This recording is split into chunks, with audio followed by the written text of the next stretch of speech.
Good morning and happy Thursday, SMITE fans, and welcome back to the SMITE Circuit Playoffs Round 2, Electric Boogaloo, as we jump into the North American side this time. We had the Europeans here last week, Mifflin, as we got to talk about the 8 teams that played during that one, and we had our 2 teams crowned as our SCC champions for EU and Hex Mambo and Solar Scarabs. They've now already made their qualifications to the SWC group stage in January, and this weekend we figure out what 2 North American teams are going to be qualifying in. We got 8 more teams, 2 more groups, and 4 more days of action to figure out who those teams are going to be. As we go ahead and take a look into our bracket, I know that at the beginning or at the top you saw that we were going to be having the Valkyries and Cat Club. Unfortunately, that match will not be broadcast. It was a forfeit on the side of Cat Club, so instead we're going to be jumping into our second match. We'll be over in the other group bracket, but we can take a look at least here over on our first side. As shown, Valhalla Valkyries will get their first 2-0 here over Cat Club. We'll move on to see who the winner will be that they'll have to face between Shabalba Storm and Athenian Sages. That means that Cat Club now moves down to the lower end of the bracket over here in our first group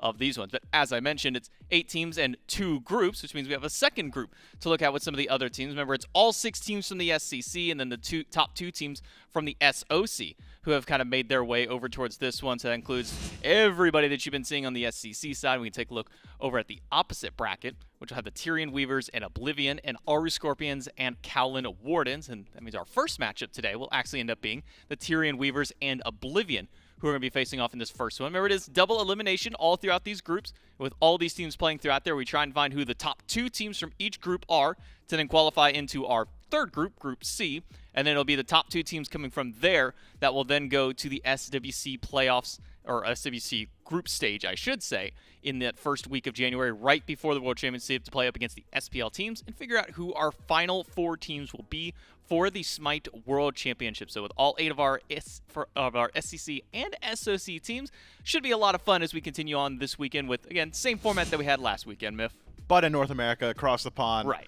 With some players that are going to play probably a little bit more aggressively, maybe a little bit sloppier. If we're to believe the propaganda over there in Europe, you should. We definitely play sloppier here in North America. We like to get dirty, but that makes for a good viewing experience. Yeah, and as mentioned, our first of these matchups is now going to be the Tyrian Weavers and Oblivion. We can take a look at the rosters for those 2 teams. If you're unfamiliar, if you haven't been watching the SCC, or if you haven't got a chance to tune into any SOC either, on the side of the Weavers, Remakami, Layers, Trypno, Promise, and InMyZen, all players who have had a long-standing time in the SCC and even a little bit of SPL time for players like Layers over in the jungle. Opposite side there, for Oblivion, the SOC team, Rundas, MainJisoo, Joshy, Dashboardzd, and MandoWarrior rounding out the roster for this one. And I think the thing that really sticks out to me with this one is seeing MandoWarrior going back over to the ADC role. Most of his time and most of his competitive career spent over into the solo lane. Had some times where he would jump over into the dual lane as that ADC, so seeing him going back and forth here. But maybe when you have someone like Rundas on your team who is just a well-known solo laner, you can go into your secondary role for MandoWarrior. And Mando's had some flexibility throughout the years as well, so I think no surprise to see him making way for Rundas, who has quickly made a name for himself as the Jormungandr guy. Yeah. Wonder if we see him either A, play it, or B, get banned out. You don't get many opportunities to metagame against the SOC, so Rundas having that reputation follow him might be a bit of a double-edged sword. 1, good for marketing. 2, maybe not so great for opening your P's and B's up. Yeah, I think it always ends up coming down to when you're known as being, the one guy for the one god. When that gets taken away, what's next in your pocket? Well, we'll see if the Jormungandr gets a chance to come out. If we see that one banned away by the Tyrian Weavers, who do jump into the picks and bans for game 1 between the Weavers and Oblivion to see who is going to be kind of maybe sticking to some of the meta if we see some teams break away from it. Last week, as far as the EU SCC was concerned, still saw a lot of the made soul lanes over there, things like the Poseidon. Agni was really kind of popping up for a little bit over there. And then if you look over towards mid lane for throwing some extra mages, Thoth and Kukulkan were pretty much the 2 standouts amongst all the other mages. Sure, we saw some others like the Baba Yaga, but Vulcan. Really those were the kind of 2 that consistently came back more than anything, was that Thoth and Kukulkan. Yeah, those are the 2 that make it through the bans. Generally, we would also see things like Raijin, Opwash, Morgan Le Fay, but generally those banned a little bit more frequently. So there are a few mages that you definitely want to keep your eyes on. Opwash does make his way through here, and the Weavers snatch that up immediately. That is a lot of damage output. That's great space control. It's good objective control, and it's flexibility. Can go mid, can go solo. Same can be said of Raijin on the other side. I think the one that probably will be seeing a lot of bans is that first ban spot there with the Athena by Tyrian Weavers, along with the Thoth and Kukulkan, as mentioned just before. Now does leave that Opwash open. The Anhur Raijin. This is one that we didn't really see a whole lot of from the EU side, though, Mifflin. Morgan Le Fay, huge in SPL. A lot of the pros were playing over, whether it be solo or mid. I don't think we saw her really much at all, if any, during the EU. So what are your thoughts on Morgan Le Fay right now, kind of as she currently stands? I think she still is a very self-sufficient backliner. Dragonflight's always going to be a phenomenal self-peel tool, so that allows the rest of your team, mainly the frontliners, to leave you alone in some of those engagements, create some space for them, and they can trust that you'll survive while simultaneously putting out really good long-range artillery damage. Morgan Le Fay is in a very good spot. I think so long as Dragonflight is instant CC, she has CC immunity ultimate, and her third ability gives over movement speed, she's always going to be at least okay. But she's good, because all of those abilities also do immense damage. So Morgan Le Fay certainly has a home in the meta currently. I wonder now where the Weavers go, because the standout player for me in this entire set is probably just going to be Layers. I had a long time in the SPL, was one of the emergent console kids who made that transition to PC, has really made a name for himself. It was off the field circumstances, I suppose, I think remove him from the SPL. So now back in the SEC, I feel like this guy's got a chip on his shoulder, and on something like Camazotz can make a splash. Which is a lot of what he was already playing during his time at the SPL and whenever he ended up dropping down a little bit further there. So Ishtar, Camazotz for the Weavers. Bottom two for Oblivion will be Erlang, Shen, and the Jormungandr that we mentioned before going over for Rundas. So that leads me to believe that we'll be seeing Baron go towards the support role, which we've been seeing a little bit of Baron support. Not an insane amount of it to where it's like, oh my god, Baron support, one other game of it. But we have been seeing just enough of it to kind of make it feel like he's found his way back towards that role. Yeah, I'm not super sold on the Baron Samedi support. It's a lot of conditional CC. It's CC that's not exactly confirmable. A lot of his strength, I think, is his poke in lane and his sustain in teamfight, and that's true, and that's all very well and good, but there are other gods that have equal sustain and better CC, like Yemoja. Well, Yemoja on one side, Baron on the other. Tyrian Weavers, the number 2 NASCC team, and Oblivion from the SOC. We'll see who can get the upper hand in game number 1 as we throw it over to our casters. Thanks so much, J-Mac and Mifflin. It's Gore and Kaizo here for this first set, and I'm really excited for this one again, to be able to watch the Weavers. A lot of familiar names in this one, Kaizo, as well as some fun matchups, but I mean, Mifflin said it best, right? Your eyes are drawn immediately to the Weavers jungle, knowing what Layers has done in the past, knowing what Layers has accomplished. That's probably the pivotal point for Oblivion. If you can control Layers, maybe you can control the game. And they've got some decent tools to do so, and in particular, they are armed with knowledge, because I know that MainJisoo, another player who very, very familiar with the Camazotz in the jungle. We see a lot of this guy on that particular pick, and I'm sure that he knows exactly how that one would want to function, as we see actually the Weavers clear very quickly here. MainJisoo, at least Promise is going to think about trying to steal away this purple buff, but Mando and Dashboardzd combine and make sure that one does end up going their way.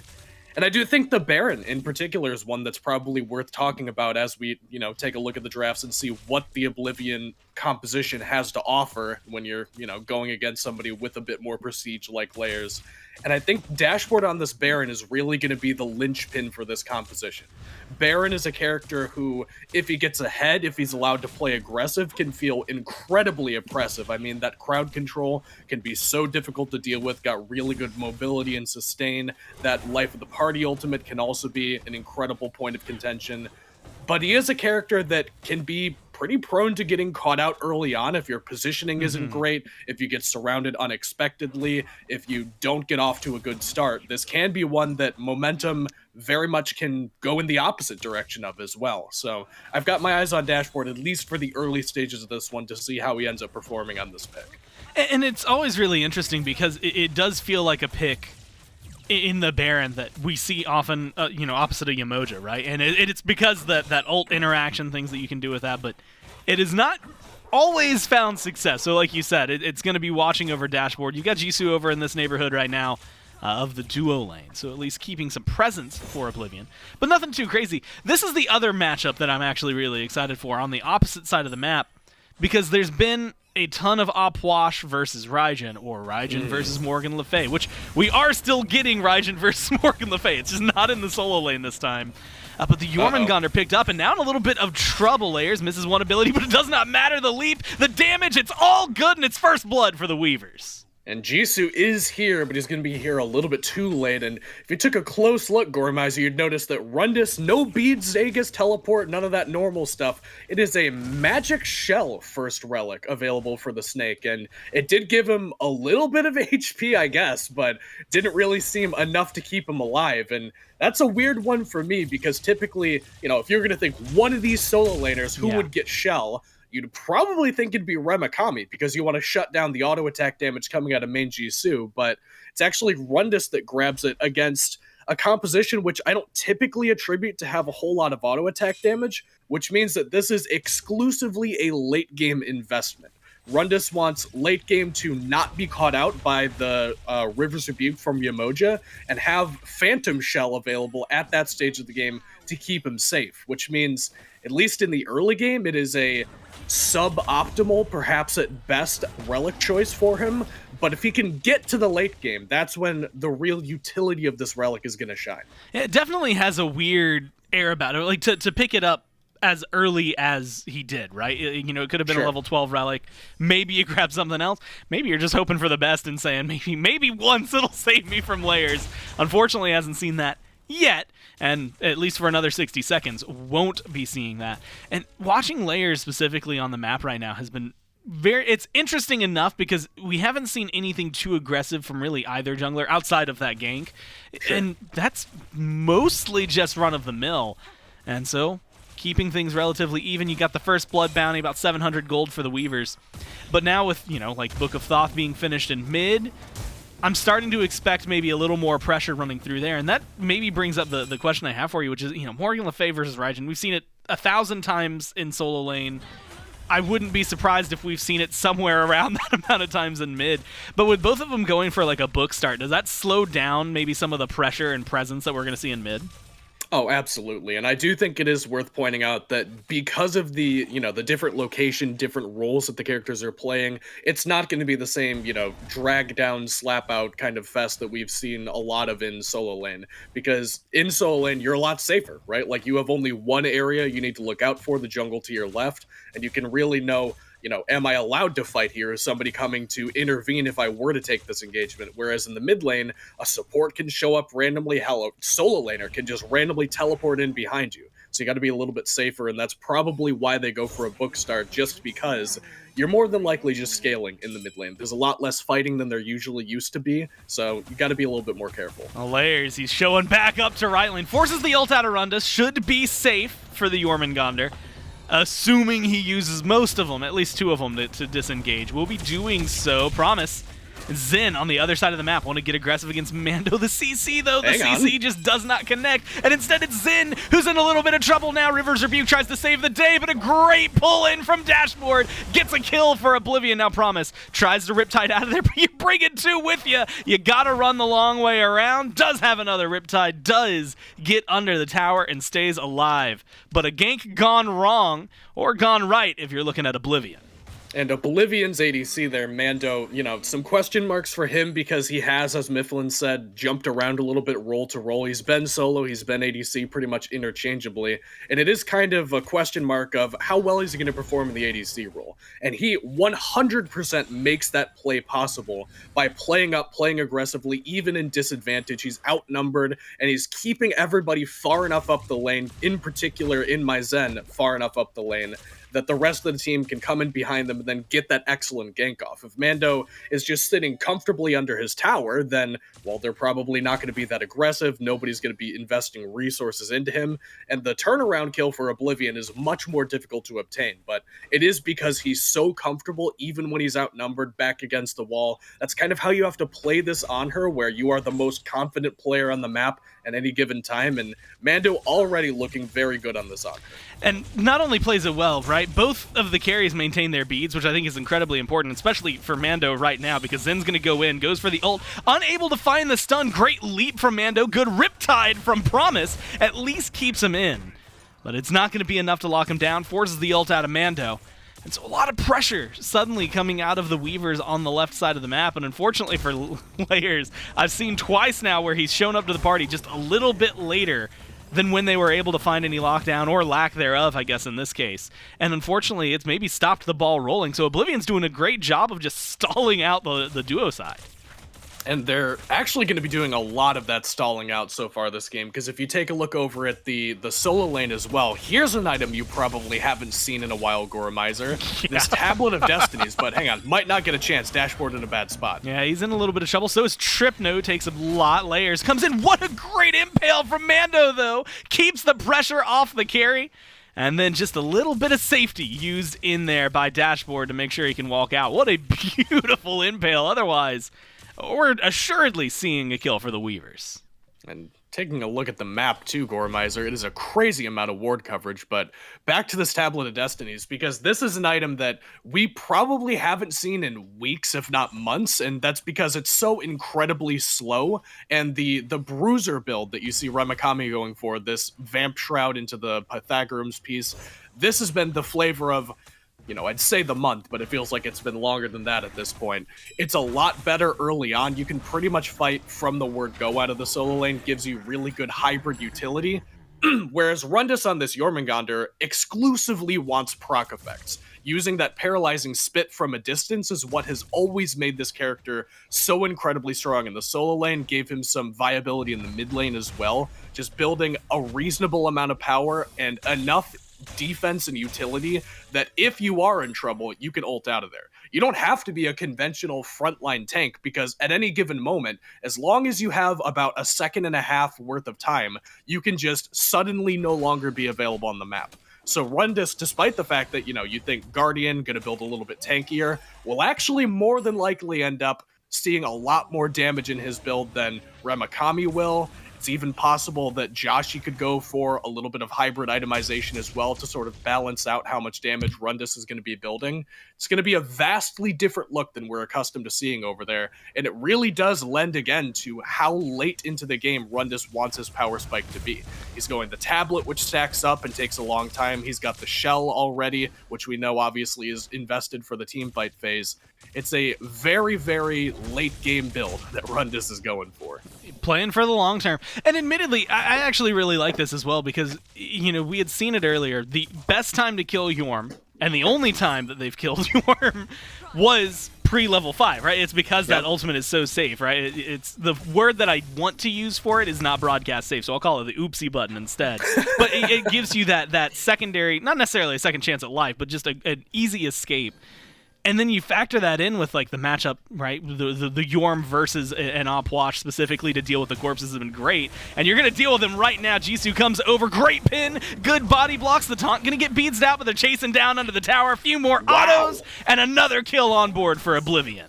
And it's a fight in the left lane as well. Layers has to jump away. Oblivion is getting kind of pressured out here to jump in. Pulled in by Dashboard, but kind of left out to dry by his team Mando. And a little bit of trouble. Trypno looked for it, couldn't find the fadeaway. Instead, Dashboard isolated, killed off, traded out 1-for-1. But a mage for a mage, I suppose. But maybe Gold Fury on the line for the Weavers. They don't have the confidence that they'd be able to secure it, so instead, just going to grab some mid camps and back up. And Jisoo gets over here just in time to potentially dissuade the further Gold Fury pull, but that is what we were talking about early on, Goremizer. That is the woes of the Baron Samedi, where it feels like if you're ahead, if you're playing on the front foot, so oppressive, so difficult to deal with. But if you're backpedaling and you're running away from an engagement, Baron's not your support of choice for that style of engagement. And Dashboard burns the Phantom Shell on Promise's River's Rebuke, and that allows him to at least hypothetically walk away. But getting out of that situation with all of the lockdown that they have for him is a much more difficult task than it otherwise would have seemed. And Dashboard, unfortunately, does take a spill there, but buys enough time for the rotation so that it's a 1-for-1 at the end of the day and no Gold Fury. So that still does end up favoring Oblivion, because they do not only get the kill onto Remakami, but also get his beads, which means that Jisoo can head over here in another couple of minutes or so and end up grabbing another kill if he has the time for it. So overall, despite the fact that you do lose your support, it is still at least a little bit favorable for Oblivion. Well, that pressure, like you said, a little favorable. for Oblivion as of right now. Mando might be looking for something a little more. Layers is here, though, and is going to punish that one through and through. Great beads from Zen to dodge the knockup. Now Dashboard in just as much trouble. The 3v1 goes exactly how you'd expect it. Weavers pick up 2 kills, and it's in the duo lane. And they could go for a gold fear here. Looks like Morgan Le Fay at least considering a rotation, and Oblivion not really with the members to stop this one. Jisoo is on the scene, but he's going to be alone for quite some time, boy. Well, Gold Fury started. Like you said, Jisoo, yeah, is just going to mink form out of there. Not too much. Well, actually is going to come back in, and this Gold Fury is not going fast. All you need is one small opening. Luckily, Layers opening up the opportunity for a fight. Instead, steps forward, zones him away. Gold Fury towards the Weavers. Response now from Oblivion. Mando's here. Jisoo has to back, and it doesn't seem like anybody else is going to get aggressive. So what was starting to look really good for Oblivion falls apart in the blink of an eye. And it's because the Weavers just lacking a little bit of vision control around the dual lane side of the map. Mando was playing a little bit too aggressively for the lack of vision they have. It's only one red ward for Oblivion around there. They have it just north of the Gold Fury pit, but Layers comes in south of the pit where no vision whatsoever. So as Mando is up-downing, which does avoid the Ishtar ult, immediately the Blinken comes in from Layers. Remakami knocked up in trouble, uses the beads and avoids the taunt, but there's not much you can do to avoid the damage right now. Killed off. And that's twice Jisoo's been able to come over to this lane, but now Jisoo, half health Layers, is right here, has everything you would need, and the damage should be good. There's going to be a turtle. The shield is enough to create some space, but bad out of health should be able to chase him down. What a save from the team. Oh my god, they're working so hard, and they've done exactly what they set out to do. I can't believe it. Jisoo walks out of there, and now you've got some turnaround potential. Promise is low. You've got the Raijin. The taunt's not going to be strong enough, and you don't have the follow-up damage. I am floored that Jisoo got out of there. Flabbergasted that he somehow manages to squeak his way out. And there's that turtle shield for you, which can be very good for disengage, but also perhaps the build helping out a little bit there. He's got a little bit of additional defense, which made sure that at least when he had to dive through the Opwash ult, didn't take quite so much. If that's a, I don't know, like an Executioner or something in that slot, Gore probably takes so much damage that he's just dead. Exactly. The follow-up from Layers is just going to be too much, but a little bit tankier and not super uncommon for these Erlang Shens to build a little bit more utility, a little bit more defense, especially if you have to dive a double magical backline that you know is going to get damage on you. If you're playing against something where you can reliably play around the cooldowns, then you don't have to go for this hybrid itemization, but it's specifically because you're not avoiding Opwash damage. It's just, it's inevitable. It's going to happen. So you might as well have at least some way to deal with it, and Jisoo potentially counting his lucky stars that he does. And I have to give, I think, another special shout out to Dashboard, because not only is it an upgraded shell, but the Phantom shell at that. So it's like, okay, run away from Promise's ult, deal with everything, be fine, which is what you're going to be hoping for right now. Pyromancer was heat checked by Oblivion. Rundas forced into the ult. Layers just off the mark there for a moment. Now might actually want to pull the Pyro, see if Oblivion will come back in for the fight. Dashboard, Rundas, both the frontliners, about 2/3 HP. Doesn't seem like either team is feeling full confidence just yet. Trypno and Promise started up. Dashboard, Rundas, Joshy still right here. Jisoo going to be looping around. Pyromancer getting low. Weaver's able to secure that one. Dashboard looking to escape, but cannot get out of here. The fight is split up. Jisoo goes into the back, gets onto Promise, does not have enough, and it's a 3v1. The lockdown is looking good this time, and no one will save you from that one. Dashboard tries to walk in. Dashboard loses his life because of it. The Oblivion, they do their best, but they still lose too. And a fascinating engagement there from Oblivion, where didn't look like things were going well. They tried to move forward anyway, and that might have opened up a chance for the Weavers with all 5 members here to go for this Fire Giant. It's already half health. Rundas, Joshy nearby. Joshy, no ult. He's going to have to go with just the old-fashioned damage. There's a Runic Bomb online for the Weavers. Joshy's in a lot of trouble, though. Layers going for the cutoff pass. Should have the auto, finds it. And now it is just a wide-open FG, unless Rundas can do something about it. has the damage to knock him out of the stealth. Walks in, he takes it! Oh my god, he takes it! Does exactly what his team needs to slow down the Weavers. 3 on Oblivion, get the FG, but the Weavers still have the pressure, start pushing up right. Insanity. He not only somehow manages to find his way behind the entire enemy team, but he also, with 1 damage item online, a halfway or a little bit better stacked up Tablet of Destinies, somehow manages to find the perfect timing in there to snatch that one away, which, you know, usually when you have a overwhelmingly uncontested fire giant like that, at least one that doesn't look good, might have to hold that thought. Primal Fury will go the way of Oblivion. You'd think that that would be a much more difficult steal for Rundas, but he makes it look easy. Well, Dashboard, in theory, the River's Rebuke, just a moment too late, and Dashboard gets to walk out of that one. I was going to say maybe trades his life out for it, but Oblivion, man, they just get the best of all worlds. They get the Fire Giant. They lose quite a few people, but they get the Fire Giant, and that's what maybe matters most. They get the Fury, and in that last instance, get to walk out with their lives. Just some, I don't even know if I want to use the term clean. Lucky, maybe a little bit of play. Now MainJisoo trying to turn that into something. Double taunt over on left. The Riptide's at least going to disengage a little bit. Trypno's in some trouble, has to use both the relics, knocked up thanks to Rundas, and now the CC is there. Layers comes in to save the day. Damage doesn't lock down Trypno. Instead, it's the bat out of hell. It's the turnaround, and it's Rundas who gets taken down. Joshy rotates into the back, looking for Trypno, unable to find the shot. I can't believe it. The Morgan Le Fay finally goes down, but lives for so long. Zen taken just after, so goes Layers, and 3 kills picked up for Oblivion. They double what they found so far this game. And the chase is on as they lock down Remakami. They lock down Promise, and they start to knock on the door of the Tier 2. Remakami's sticking around, though, alongside Promise, trying to defend this tower, but it's a jump in from Mando, which will at least prevent them from coming any further forward.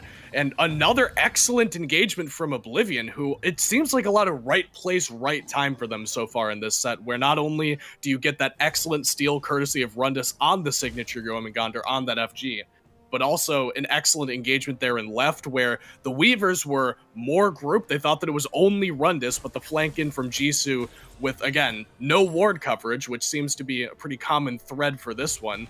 A little bit more difficult to have it where you need it when you're fighting around FG, but they didn't that time. And Jisoo in a bad spot here, but we'll at least get the healing, and it could be a turnaround again. Yeah, Dashboard goes for the pull, has Remakami, forces out the beads at the minimum.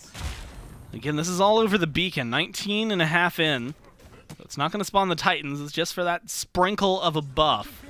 And it seems like the Weavers now, after a bunch of ults get expended, some relics dropped, will be in a good spot to grab that. Pyromancer spawns back in. Dashboard, Mando over on this side of the map. Zen's over on the left side, so this is going to need to be a steal if the Weavers want anything. They throw some damage out, but they're just too late. Oblivion pick up yet another objective.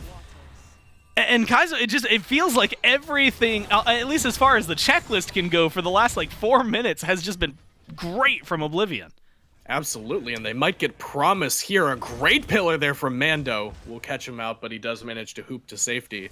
Now, Oblivion are getting a lot of value out of this stolen FG. They got the Primal Fury, they got a decent fight around Beacon, which led to a Pyromancer for them, now also this middle tier 1 tower. And what was a somewhat small lead for the Tyrian Weavers is turned around, and they go for the fight here. They lock him down. Jisoo goes around again, forces out some CC immunity, and might have the damage here to take out Promise, putting him into a promising position, but Fire Giant disappears, and now they have the pressure to have to deal with this. Fall back, even though they have the 4v5, a couple ults used, Jisoo, Joshy. So instead of small reset, or maybe just a bait, Jisoo blinks forward, gets a great pin, but good reactions from the Weavers. Get them away. Dashboard drops the ult. Has a little bit of a pull, but not too much. Is low, slowed down by Layers. Layers leaps forward. Layers goes in the bat out of hell, and Trypno cleans up the kill. Now you've got the 4v4 even numbers, and you're going to try your best. Layers gets deep, gets damage, forces Joshy, Mando, and Jisoo all to feel uncomfortable and fall back. And once again, it's Dashboard on the back foot there, the only member far enough forward to get picked there by Layers, which, you know, puts a bit of a damper on the end of your FG push, because now you're giving up this Oni Fury on the back end of it. Things were looking up for Oblivion. They got, as I was saying, a lot of value out of the FG. I mean, they turned around a game that was starting to get away from them a little bit and put their grasp back onto it. Tyrian Weavers there at least get one more foothold back toward it. And now that we have another neutral opportunity for this Fire Giant, not a whole lot else for these teams to be swinging at as the big boy spawns back in. It could be Oblivion that look for a little bit more aggressive pit control. They're going to go ahead and step up here, but at least for the time being, Gore, they're outnumbered. And I like this from the Weavers. You did get the FG stolen away, so you lose some momentum, but that doesn't mean that you have to play back and play scared for the rest of the game. You're still very much in contention for this. Things were going incredibly well until that FG steal, so no reason to believe that you have to play super scared, super passive around the FG pit. I like the way that they're positioning, looking for trouble here. And you had mentioned some ward coverage that we saw earlier this game. Now, maybe just as important, maybe more important, around this Fire Giant. Still sub 30 minutes, not enhanced, but the numbers advantage, or at least the main grouping advantage, favors Oblivion. Plus, that 3,000 gold doesn't hurt either. Tons of sentries thrown out. You can see Rundas maybe fishing for a little bit more. Remakami might be in trouble. Knocked up, pulled against the wall, and what great lockdown from Oblivion. It's a simple kill, but it looks beautiful, and it opens up the Fire Giant and the numbers advantage. Jisoo's on the right, trying to zone a little bit deep, but the Fire Giant is pulled here by Oblivion. Weavers aren't done, though. They do want to step in. Layers has ult. Could very easily get into a low FG or get into the backline, which is where his goal is, but that seems to be the same thought Oblivion had. Zen in trouble, Zen chased down, and Jisoo is looking to go on a tirade, running through the backline, chasing down Trypno. The damage is there. You just need a little extra lockdown, maybe a little bit of help as Trypno dishing out quite a bit of damage. You get in there, you get the double, and you lose your life because of it. Layers, last man standing, doing whatever he can to take them down one by one, finds himself a double, had to vacate the pit, but maintains Bat out of hell. Fire Giant's low, secured by Oblivion before Layers can get back into the pit. We keep it 12-11, the kills, 4k gold for Oblivion, but only 3 with the FG. And one of those situations where team comms are, both of these teams are not as dissatisfied with that engagement as they perhaps could have been. Because Oblivion feel very good. They won the fight. They got the FG onto 3 members. They did sacrifice 2 lives to do so, but they're the ones in the driver's seat for the next couple of minutes. And meanwhile, the Tyrian Weavers are thinking, you know, we lost Remakami at the beginning of that engagement, didn't get to take it on even footing, and still managed to strip FG off of 2 pretty critical members for Oblivion. It's been a lot of Jisoo driving these engagements for Oblivion, so taking FG off of him does feel pretty good for the Tyrian Weavers. So despite the fact that FG only goes on one team, Gore, both of them probably feeling pretty all right with the way things shake down, excuse me. And it's going to be on Oblivion to make something happen here with this FG buff. They're going to grab another Pyromancer bomb, which does mean that with 2 of these bad boys, you can almost completely take down a Phoenix if you can get there. So the Tyrian Weavers probably going to want to play some defense a little bit earlier on. Looks like instead they were at least trying to catch MandoWarrior around the purple buff. That is a weak point for a lot of these ADCs is, you know, you got the FG, go get purple buff, then group up. And usually people aren't as grouped around that point and might be a little bit more vulnerable to the push Tyrian Weavers had there on the left-hand side. Won't manage to catch him this time, so we're going to see a real 5-on-5 engagement for what feels like the first time in this entire game. It's been a lot of momentum-based play where one pick leads into the objective and then it's a fight on uneven footing for one team or the other. This is going to be a full-on siege defense, which does pretty heavily favor the Tyrian Weavers just by composition. Opwash is incredibly difficult to siege into. Morgan Le Fay in that conversation as well. Just a lot of great zone control, trash damage that is very difficult to avoid. Seems like it's inevitable, as I said previously, to really avoid all of it. You kind of have to truck through it and face tank at least a little bit of it. So the Tyrian Weavers, despite the fact that things not looking great for them, do still have some pretty reasonable siege defense tools and could potentially try to cling on to this T2 in mid, even in the face of this Titan. Yeah, so far, that Fury is really the big separator. I guess the Pyromancer as well, right? To make sure that Oblivion have made at least some positive gain so far with this Fire Giant. Now, Titans, as they march down mid, this should be a pretty easy clear for Oblivion and maybe a push now that they've got the Chaos Titan right beside them. They're stepping up to the tier 2. This is where things can get really awkward, and it looks like it's a soft defense for the Weavers. Layers, though, gets noticed, pushed out pretty quickly with the River's Rebuke. Wow. You're going to be able to block some autos, deal with the Titan maybe a little bit quicker, and slow down this push, even dropping the crypts, emptying them as much as you can. And even though most of the time we see teams relinquish their tier 2s, maybe save for the Phoenix, the Weavers are making a stand here. Rundas goes in for the knockup, unable to find it. Instead, eats a lot of poke in the process.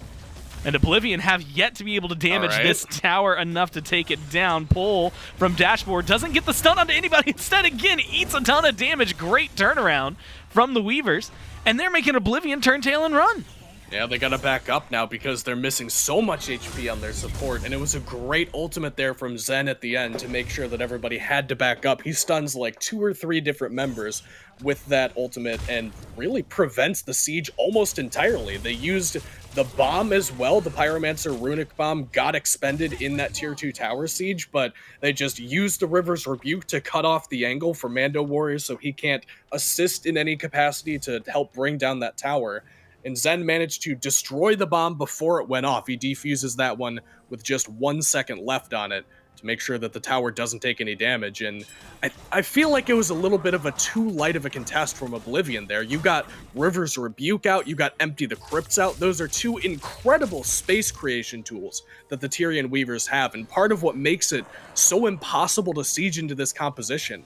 And they use those on the tier 2 tower for next to no investment of Oblivion. They use MandoWarrior's ult during that engagement, and that's pretty much the only cooldown they had to invest. Granted, you lose the Runic Bomb, you lose the Titan, but as far as ultimate economy goes, Oblivion was very much in the lead there. So I feel like if you try to push in there a little bit harder, take a more all-in engagement, that could have opened up or at least softened up the tier 2 tower and maybe led to a Phoenix siege. Instead, they decided to play it a little bit safer, which does give them the chance to group around this FG pit where they have had success in the past, but just means you got to do even more homework around these sieges next time. Well, Joshy eats a ton of poke and has to fall back. Small numbers advantage over to the Weavers. This is where it gets a little awkward, and this is where, you know, we've been talking about, and we saw actually bans on like Thoth, Kukulkan, things like that, because those burst mages are so good at secure. But you've still got to be careful, even though you know you have the numbers advantage. Pyromancer goes the way of the Weavers. Fire Giant's already half health. Dashboard into the ult, tries to go for a pull. Gets Remakami, forces the beads there. And you've got the River's Rebuke around Jisoo in the back. Fire Giant has been dropped and is going to start healing back up. Joshy has rejoined the fight. Poke advantage in favor of the Weavers as their health bars are just a little bit higher, but it's that opener. Where are they going to find maybe some of that damage, what they want? Ults have been used by damn near everybody in the game. Joshy, Mando, and Layers still have theirs, and we'll see what they can do with it. Fire Giant started up again by the Weavers. They try to lock this down. Oblivion's going to walk in, and now it's just going to be a little bit of a coin toss. In fact, you lose 1 for 1, now 2 for 1. Remakami and Trypno dying on the side of the Weavers. Fire Giant's low, and Oblivion gets to walk right in, wait for it, take it, find themselves another set of kills, but Rundas is in a little bit of trouble. Returns 1, returns 2. Layers is just systematically eliminating everyone in the back, though. He's got himself a triple, and with just a little more time, puts a 4th on the board, a quadra kill, a wiped out Fire Giant, and a 2-man board. Oblivion invest everything they have into making sure the FG goes in their favor, and the entire time Layers is just hanging out in the backline, picking people off one by one. Nobody turning around to help out the backline whatsoever means that he's got ample time to wreak havoc back there. And Oblivion do get the FG, right? So it's not the end of the world. You did at least prevent the Tyrian Weavers from grabbing that one. I don't know if it was Rundas with the breath or it was Jisoo who somehow snuck his way in there. It looks like the last Runic Bomb was expended in that engagement, but Oblivion just a little bit too nearsighted on the FG. A lot of these more veteran teams, obviously Layer's a player who has that SPL experience. I believe Promise up there as well, as guys who you typically attribute to having a little bit more knowledge of the game. a lot of these teams, man, they just walk into the FG pit. They say, all right, come fight us for the FG. And while you are doing the FG, we will just kill you. And that's exactly the game plan Layers employs there. They pull the FG. It's about 20% or lower for a good 15, 20, 30 seconds. And Oblivion has their eyes on it the entire time. So nobody in the backline helping out Layers, who gets to jump on top of Joshy, bring him down. MandoWarrior had to jump away from his fellow backliner because, in addition to Layers, InMyZen was in the backline of Oblivion as well, just putting down some shots, making sure that Layers' job a little bit easier. And now, despite the fact that Oblivion did secure the FG, it feels like it's the Tyrian Weavers with all the momentum in the world. Layers with 9 kills, 8 assists, and 17 out of 17 affected kills, 100% kill participation right now. That's and nuts. at least in that last fight, almost 100% of the kills as far as things go. It's been kind of insane because if you look at everybody else, just in general, in the game, Layers is pulling maybe more weight than necessary, but is the reason the Weavers are in a good position. They knocked down the tier 2 in mid not too long ago. Now they knocked down the tier 2 in left. And we're talking about a gold lead that is dwindling rapidly for Oblivion. And now we're starting to look towards maybe even having to discuss their defense around Phoenix's. Jisoo is stepping up in mid. Now there's a ward coverage here for Weavers. And now a Layers in mid, which is going to cause maybe a little more trouble for them. But if you're looking at this for Oblivion, and maybe even for Weavers, like how likely is it that Weavers feel confident enough to actually step into the Phoenix? It's a weird one because they have no real discernible advantage, and in fact, they're at a very mathematical disadvantage, albeit a small one. They're a very small amount of gold down, no FG, no Oni minions coming, no Titan coming, no Pyromancer bomb. I mean, they were only at the Phoenix because they kind of ran out of other things to do with their time, and Layers pick up this Pyromancer, and Jisoo is on the scenery. So it's not surprising there that the Weavers just elect to back up. It was kind of a, testing the response from Oblivion, who do have a pretty decent siege defense of their own. Rundas with this poke build, he's got the Stone of Binding online now, also has that Tablet of Destinies and the Sundering Axe fully stacked up. So the poke from him is phenomenal around these sieges because he can just drop the pools in front of the birds and make sure anybody that wants to walk in and deal any relevant damage to it has a lot of their health stripped away and a couple of other bad effects put on them as well. So it does make it a little bit more difficult for the Weavers to step in. So I like that they played a little bit more disciplined and back up there because especially around these FG fights, in particular the last one, looks like they're kind of starting to get the better end of things. Oblivion have made it very clear that top of their priority list is making sure FG goes in their name regardless of the way that the team fight does. If the Weavers can get one more convincing fight like that, we're not talking about getting a tier 2 tower in mid for just the 2 members left alive. That could be the end of the game if you end up wiping cleanly the way that you did in the previous fight. So Oblivion perhaps going to have to be a little bit more careful here. Although I say that, they are the ones stepping forward again, at least looking for some of this aggression. And that's really the way their composition has to work, GoreMizer. They have a very all-in style composition. Jisoo is not a jungler that will poke you from a distance. If he's not directly on top of somebody, it's a bad look for him. And Joshy is dying! I can't believe it. Layers actually goes in there as well, leaps over the wall, uses the bat out of hell, does not get the kill, just pokes Joshy out, and forces a relic, which is going to be pretty massive for him. This is an enhanced fire giant. And so 50-50 on the other two, right? You manage to defend if you're the Weavers on one of them. You kill them all so they can't use the last one. Now you have to be a little bit more careful. This fire giant can change a lot. Dashboard goes for the pull, but it's mainly on promise. Drops the River's Rebuke. Does not have a lot of backup, but Dashboard is the one who's falling low. Empty the crypts, a couple more hits, and that's going to be the opening kill for this fight. Now Joshy, Mando already low. Rundas forced to use the ult to disengage. Now Jisoo left alone. Beads used by Layers. And in the jungle 1v1, things aren't going too well for him. Gets taken out before you can find 4 kills, but the team makes sure that it is a 1-for-1, 60 seconds now. Without the Erlang, 60 seconds now. Without the Raijin, 3 gone on Oblivion, all for Layers. And the EFG should be all but guaranteed for the Weavers. Mando around, has ult. Rundas is in the neighborhood as well. How confident are they feeling? And the answer is not confident enough to walk into that one. Enhanced Fire Giant over to the Weavers. No more magic left for Rundas means that unfortunately no more FG steals in the bag for him, so they do end up having to back up there.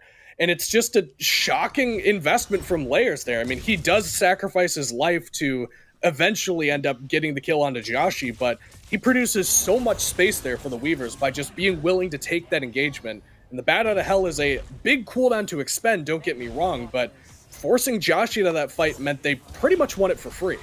And now, knock down a tier 2 and right, knock down the right Phoenix, and it's like it's nothing. You've got 10 seconds before Joshy's back, 3 seconds now for Jisoo. So it seems like the Weavers, again, not only not marching into the Titan room, are going to then regroup and maybe reassess. Pyromancer I saw a ping on. That's going to come back up, give them another runic bomb in pocket, one already there for Layers, and presumably strengthen this next siege, give them a minute to reset, and then try to open things up. So, guys, here comes the big question. How do Oblivion defend this? Because they couldn't do anything about the right side Phoenix. They need to keep the other birds alive. And here's the part where some problems might creep in, because as I was trying to get to around the FG pit before Layers just jumped in and tried to kill a guy, Oblivion have a very all-in style composition, and they're actually grouped up in the jungle here looking for one straggler. Remakami is by himself, Gormizer, so if they see him, that could be pretty catastrophic. And they're going to jump on him here. Going in, they grab Zen, they look for Promise. A lot of damage. Oh my god, Zen is just getting shredded down in a great kill. But can you get away with it now that the team knows you're here? Now that you don't have the surprise factor, you take out Layers. That's a lot of the damage. Jisoo manages to survive through that one. Now Remakami, like you said, all by themselves and getting chased out, chased down, and presumably killed off over the wall. Joshy with a double. 3 gone on the Weavers. Now you have to figure out, what do you do with this pressure? Dashboard's low, Jisoo's low, and Rundas tanky enough, but are you tanky enough, and do you have the time in 30 seconds to go through the tier 2, try to get through a Phoenix, and maybe even try to end the game? They've got very low health bars. It's going to be tough to manage to make your way in here. Keep an eye on Trypno. He's the only one with damage. Phoenix started up, and again, Oblivion, they're the team without the enhanced fire giant. They needed that minion wave. They get the mid Phoenix, and they play it smart. They back away. Jisoo and Joshy are one bad sneeze from death, so making sure that they can get back to base, they're going to be just fine. You know, we're at the point, especially because we're late game, we've got upgraded relics. We're talking 3k power pots as the big difference maker in a lot of these builds right now, and ward coverage maybe in terms of the gold amount. Primal Fury, maybe actually getting more important. Oblivion maybe overstaying their welcome. Promise really wants to chase him down and gets a great Riptide into a good River's Rebuke. Locks down Mando. The fadeaway kill. This could be important, but the shielding and more important, the Phantom effect walks through the wall, leaps away, and manages to survive that one. Could have been a massive kill for the Weavers. Could have, and they're actually grouping up here on the left-hand side. They've got Zen on the way, and the rest of the team bringing up the rear around the mid lane. Looks like they don't want to waste the rest of this FG buff. They've still got about a minute left on it, which is at least a decent chunk of change if you want to try to step your way into this left-hand Phoenix. It's going to be Layers in the 1v1 with Jisoo in the mid lane pushing up those fire creeps, which is a 1v1. Jisoo should probably win if he can get a good angle of attack, which means Layers has to play a little bit more careful, and the rest of the Tyrian Weavers think that perhaps lacking the time required to break their way into the left-hand bird. But I want to go back, Gormizer, to that fight that we saw Oblivion take, because I don't think we see quite enough of that from teams at this level, where you know that you have an overwhelming disadvantage in the siege defense. The poke and the sustain from the Tyrian Weavers is just outright better than what Oblivion have to offer. They've got incredible range for the Weavers, and Remakami and Trypno just putting out damage from a distance, and also obviously the sustain not only from, Camazotz passive, but also Morgan Le Fay has some sustain in her ult as well. Opwash in the passive. Yemoja has some sustain in her as well. It would just be a battle of attrition if you just let them come to you. If Oblivion sat at their Phoenix and allowed the Weavers to walk up, it would have been a losing or at least an uphill battle for Oblivion to try to defend that. So they use their all-in style of composition where you have to use all of these ultimates in conjunction with one another. You have to get good penetration to the backline to see maximum value from these cooldowns. And the best place to do it is A, if they're not expecting it, and B, somewhere in the jungle. That's where Oblivion have seen all of the success so far in each of these team fights has been in these fights around the jungle, in particular when they're not trying to secure an objective. When it's just straight up 5v5 team fighting, they got the sanguine style, man. They are just outright better than you at team fighting, or at least it would seem so far. And I think that they're going to try for it again here. Now they're looking for it, looking to grab Promise or try to pull them in. Unable to do so. Rundas gets shredded through for the first portion of the health bar. And just like you said earlier, if you don't have the time, you can't make it into the ult. Rundas gets killed off, and now a numbers advantage overwhelming for the Weavers. And the burn on the fire giant. My God, they shred that like it's nothing. Now you've got to be worried. Fire minions and Jisoo in mid. And it looks like that's going to become just the fire minions. Maybe not. Jisoo cancels the back. It's a little bit of a slow push from the Weavers. They're going to have to work through at least one Phoenix to try and get into the base. And Jisoo channels the back there, does force layers back, so they have a 4v4 over here on the right-hand Phoenix. Phoenix is very low, however, so it'd be a difficult one for them to take, but they like to spring the trap, man, and they got Jisoo behind them already. I don't hate the idea of just going in.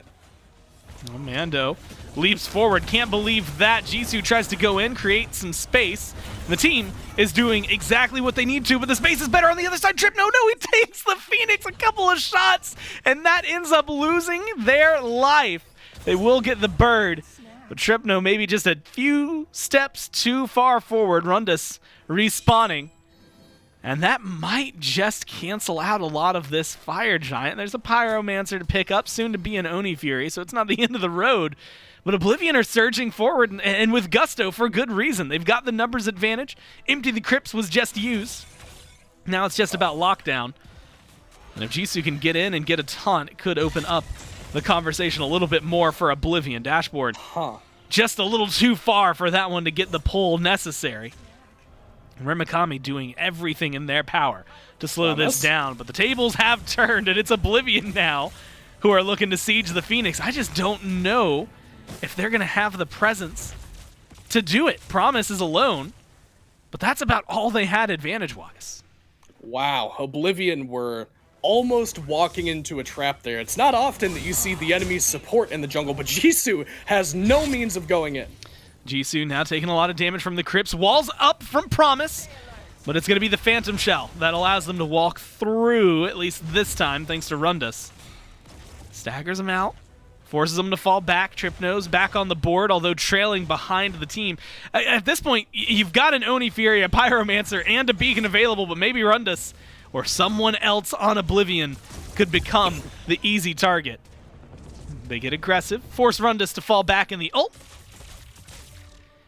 And it's like the weirdest, maybe even slow game of ping pong, running from one Phoenix to the other side, back up, but mid-Phoenix taken down by the Weavers. And it looks like they're going to position themselves to siege, or at least attempt to, on left. They're going to group up, if nothing else. They've got a decent amount of time left on this FG, and the waves are starting to push up in right. So this is, once again, the Weavers on offense, which... You're right, Gore. It feels like we've seen a back and forth that I've never seen before in this style of game. I mean, it's literally just chasing up and down the lanes like some kind of Tom and Jerry episode, just going back and forth constantly. Weavers are trying to get in and left. Promise takes a lot of damage. The Phoenix is starting to burn through. Now you have to be careful. Walks out, but the Phoenix is grabbed. Trading out most of your health bar for it works out well because you're not dead yet in Oblivion. Have nothing left for defense. Now, all those objectives I kept highlighting, they're free and open for the taking as fire minions are pouring down all three lanes. A heavy, heavy advantage here for the Weavers. But it looks like they're going to have to wait at least one more fight, maybe one more reset before they feel confident in their capability to break into the base and kill the Titan. And this is going to be a tough one for Oblivion because you have three Phoenixes down with a composition that already somewhat struggles to defend on siege, as we've talked about a little bit so far in this game. And with the Weavers being able to just walk into the Titan, if you can drop an Op Wash ult on that fountain, that could just very well be the end of the game. Remakami has a solid amount of damage, even the Staff of Mirrodin as well, to help out with some of that DPS after you empty out the crypts. So if you can escort Remakami alongside Trypno, Layers, Zen, any combination of those characters could very well only need a couple of seconds in order to bring down that Titan. So Oblivion likely going to be tasked here with forcing the Weavers to fight before it gets to that point. It's always very difficult to defend an enhanced Fire Giant when you have your Phoenixes down, because if you take a look at their base right now, it's already being sieged by these Fire Minions. So Oblivion have to answer some pretty big questions. Who's defending the Fire Giant wave, or excuse me, the Fire Minion waves? Are you stepping up to this FG? Looks like the answer to the second question going to be probably not. And are you allowing the Weavers to group up and siege into you, or are you going to do what you did last time and try to catch them unawares in the jungle? I do think that their siege defense, again, not great, but their jungle fight has been pretty solid. So it might not be a bad idea for them to just run it down and try to take this fight, but it's so fast to burn. Now they aren't able to get there for the Fire Giant. Now you're in the weird zone of limbo. You're caught out in the jungle. Dashboard is walled off right now, and the jump back from layers immediately onto Joshy, looking for the carry, looking for the support, is able to at least find one, but MainJisoo, separated from the fight layers, gets into the back, finds Mando. Trypno looking for the kill onto Joshy, and is able to find it, and falling apart at the seams, ripped apart by the Weavers. Oblivion, well, they're going to be saved by the fact that their Titan is not in the Titan room right now, but with that knocked down, 60 seconds on the clock, the Weavers will march down right, knock the Phoenix down if they so please, go into the Titan room, and they'll win game number 1. And a catastrophic fight there at the end for Oblivion. It was a difficult battle to begin with. I mean, there's not a comfortable situation for them. Every option looks bad for you if you let the Weavers come to you. If you go to the FG pit, you have to give up your Phoenixes in order to do so. Your Titan already very low in that one. Felt like there was no correct answer for Oblivion, but a lot of that just due to the good work that the Weavers did. They played every advantage they had, and it was a back and forth affair where, you know, chasing up and down the lanes, but every time the Weavers were on the front foot, just felt like they got a couple more inches worth of value in that back and forth tug of war than Oblivion ended up grabbing in their fights. But you have to, I think, give both of these teams credits. I mean, first off, when you're coming in and you're going up against, what, the number 2 seed, right? Yep. You have put on an excellent show to drag them out this far in the very first game. And a few of those moments where they had a massive advantage and maybe are only finding that game going long because, you know, Layers gets a quadra kill at one point to keep the game going, right? If that doesn't happen, we're maybe having a different conversation. So Oblivion look really good, but unfortunately they fall here in game number 1. We'll find out how they'll respond in game 2 right after this quick break.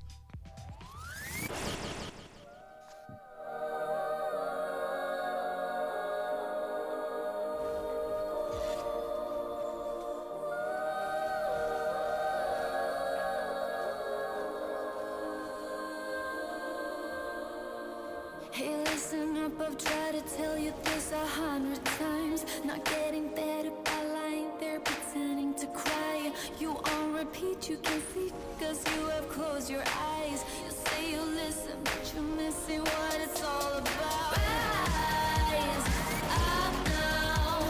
If you never fall, you don't change at all. Cry out now. Have you given up? I will never stop, yeah. I try to help you, but you keep reading between the lines. There's nothing there for you to complicate, we're not aligned. You say you listen, but guessing that's just another sign. Not growing up, you're growing old, your life keep passing. Rise up now. If you never fall, you don't change at all. Cry out now. Have you given up? I will never stop, yeah.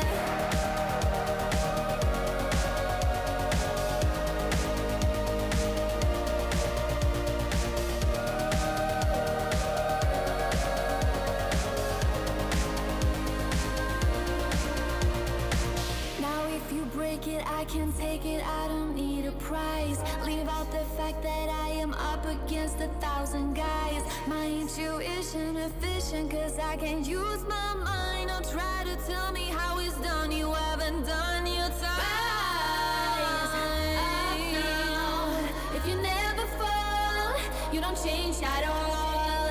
Cry out now. Have you given up?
That's right, Cthulhu's Dream, our newest addition to the SMITE GG, or to the Advanced GG, SMITE collaboration, the SMITE GG, I guess we call it? Not really. The Advanced GG has brought us yet again a new flavor with Cthulhu's Dream, Raspberry Acai, and you can also pick up a Cthulhu Shaker if you want it to go along with it. If you go over to advanced.gg/SMITE, you can pick them both up now for a discount rate, or you can pick up one individually and then use code SMITE and you get 10% off of those ones. So make sure you go try out the newest flavor from Advanced GG and Cthulhu's Dream. Again, Raspberry Acai.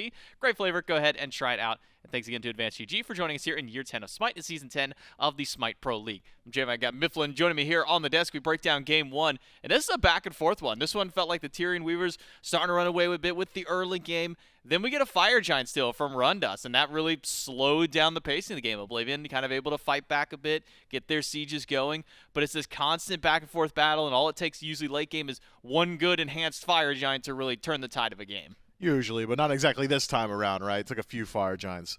Looked to me almost exactly like this. When it came down to true 5-on-5 engagements, the SCC had the advantage.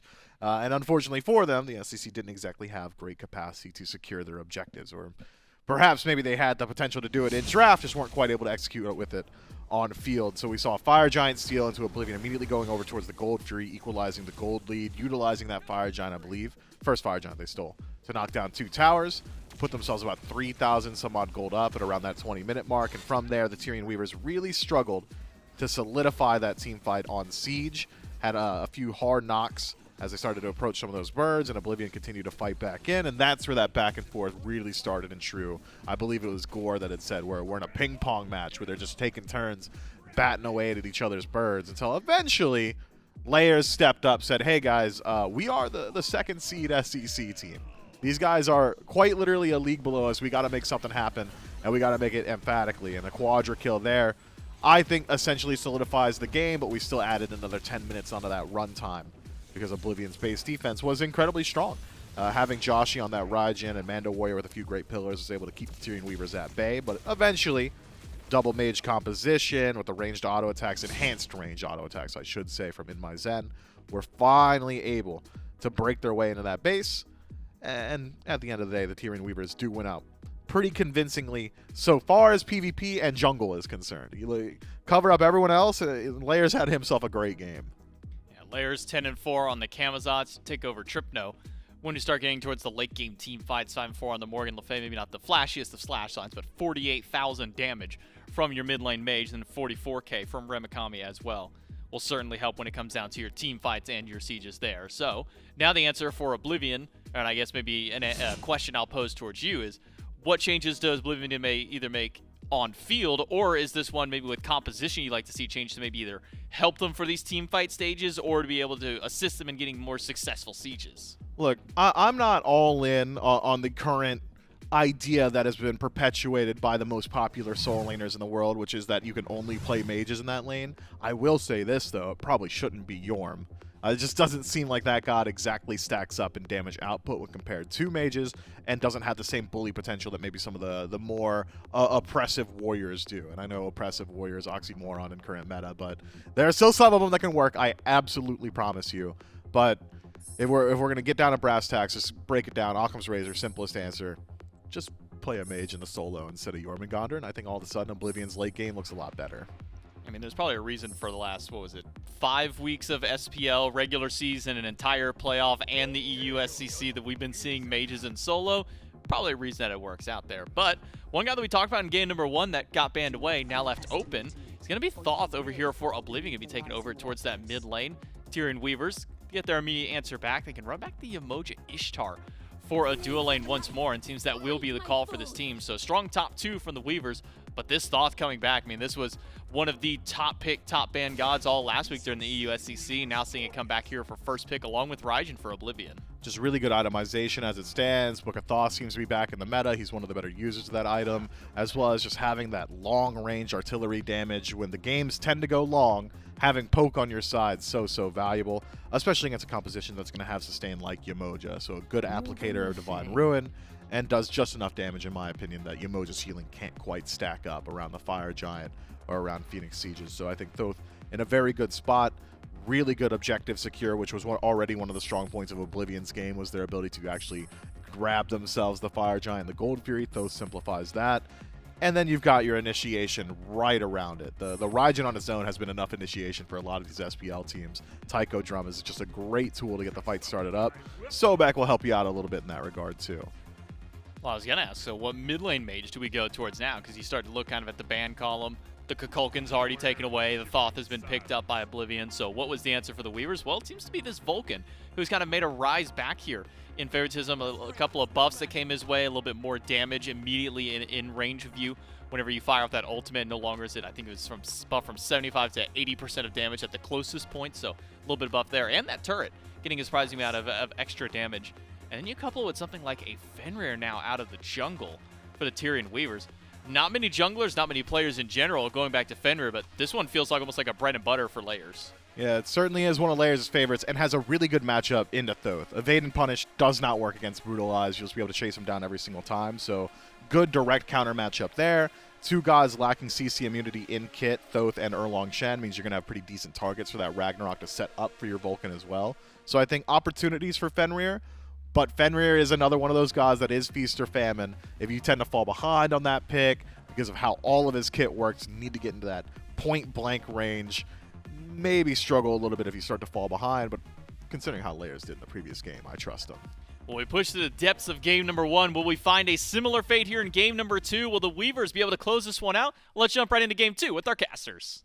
Thanks so much, J-Mac and Miff. Again, it's Core and Kaizo, and I'm really excited for this one, mainly because I'm selfish and there's a Vulcan, and I always love really huge ults. Same thing for the Thoth on the other side. I think a lot of fun, and based on the last game, Kaizo, like this really could be another lengthy one. I mean, we just saw that Oblivion is able to stand up to the Weavers, and I feel like they got some strong picks this time around as well. It is worth reminding you, though, Gore, that the reason that one went as deep as it did, or at least it slowed down pretty early on, is because Oblivion, in particular Rundas, got that pretty clutch steal on the Fire Giant, where otherwise the Weavers were gathering a bit of steam pretty quickly in the early to mid stages of that game. So gonna have to keep an eye on the way that the Oblivion composition functions in this one. And I do like Rundas, as Mifflin was talking about, on a more traditional solo lane mage. That feels weird to say, but that's kind of where we're at in the current meta. The guy's great in Jormungandr, don't get me wrong. He is, for my money, the best Jormungandr we've got to offer for SMITE competitive.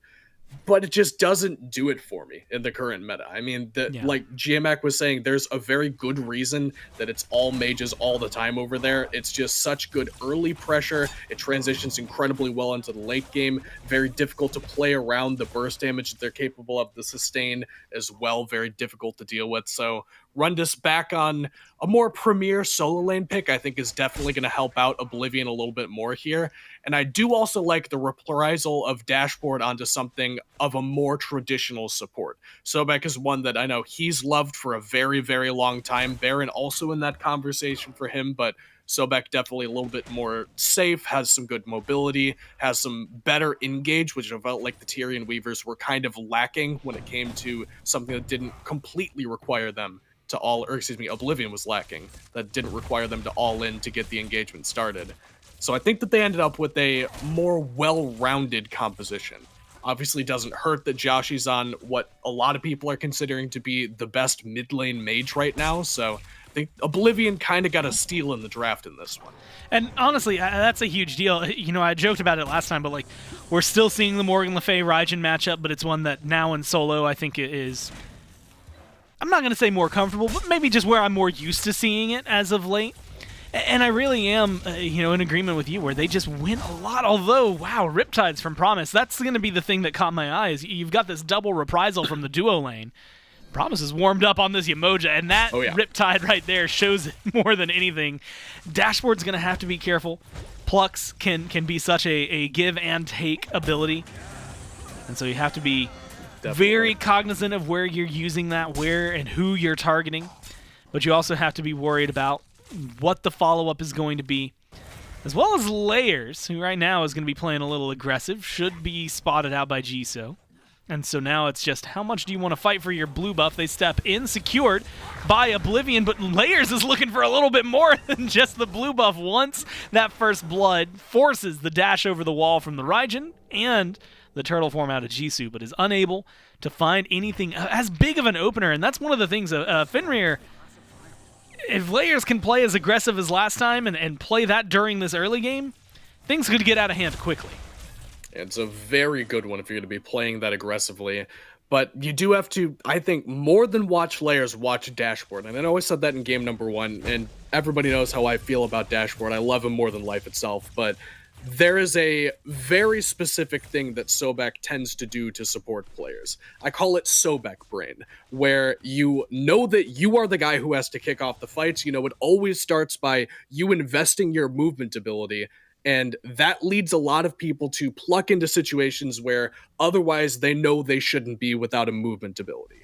And that's even more dangerous for Dashboard here because one of the main pluck targets you have in the early game tends to be the support. A lot of supports, almost every support, is very vulnerable in the early, but he's got beats. Well, Trypno drops the ult, and the meatball needs a little more damage. Can't find the backfired. Good jukes, though. Make sure that Trypno doesn't fall to the hand of Joshy. A little bit of a back and forth there. But again, first blood avoided. And this is another one. So last game, you know, I had alluded to it, but we didn't get to see it because they weren't existent in the game. But, you know, we had the Morgan Le Fay, you had an Opwash, and you had a Raijin as far as mages go. There wasn't anybody that was like those huge burst, I'm going to find the secure, I'm the guy in the late game fights, mage. And now we've got the Thoth, we've got the Vulcan. Yeah. It feels like both of them are going to have a lot of presence. The downside, it really does feel like, is that for Trypno specifically, outside of what we just saw, right, like the drop my ult on my feet and hope for the best, a lot of those Vulcan ults, unless it's used for secure, aren't really going to be, well, they're not known for connecting too heavily. Maybe we'll return to that in just a moment. Jisoo, as well as Dashboard, coming up and getting aggressive onto Zen. Pluck going to get beads out. And Promise doing a great job with the walls to separate the aggression and allow the carry to walk back. Zen had no mana to work with. Goes back to base, though, and again avoids first blood. A spectacular backpedal there from the Tyrian Weavers. And meanwhile, across the way, they're getting this blue buff invade off again. Looks like Rundas obviously knows this is taking place, but also knows that could be his fate if he ends up walking in. Oblivion, however, continued to play aggressive on the left-hand side of the map, and we've seen Jisoo in the previous game as well lend a bit of additional pressure over here to MandoWarrior and keep him comfortable against Zen.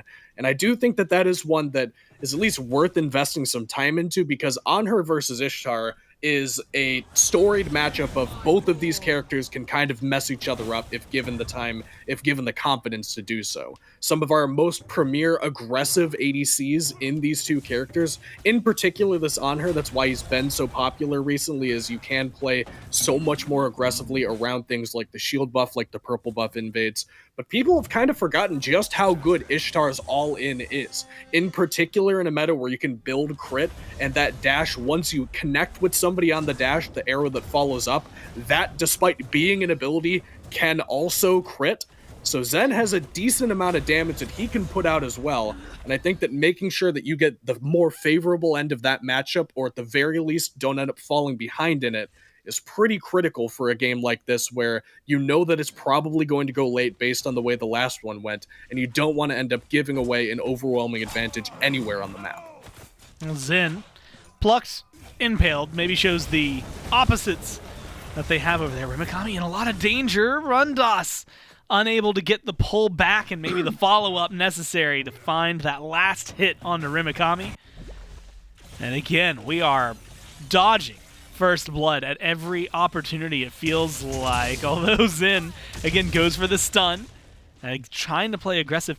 This is where things like the, and specifically gods like the Fenrir, the Erlang, Shen, it's not surprising to see them be so aggressive. It is surprising to maybe see things not work out the way that they would like. And Layers has been just slightly more hands-off.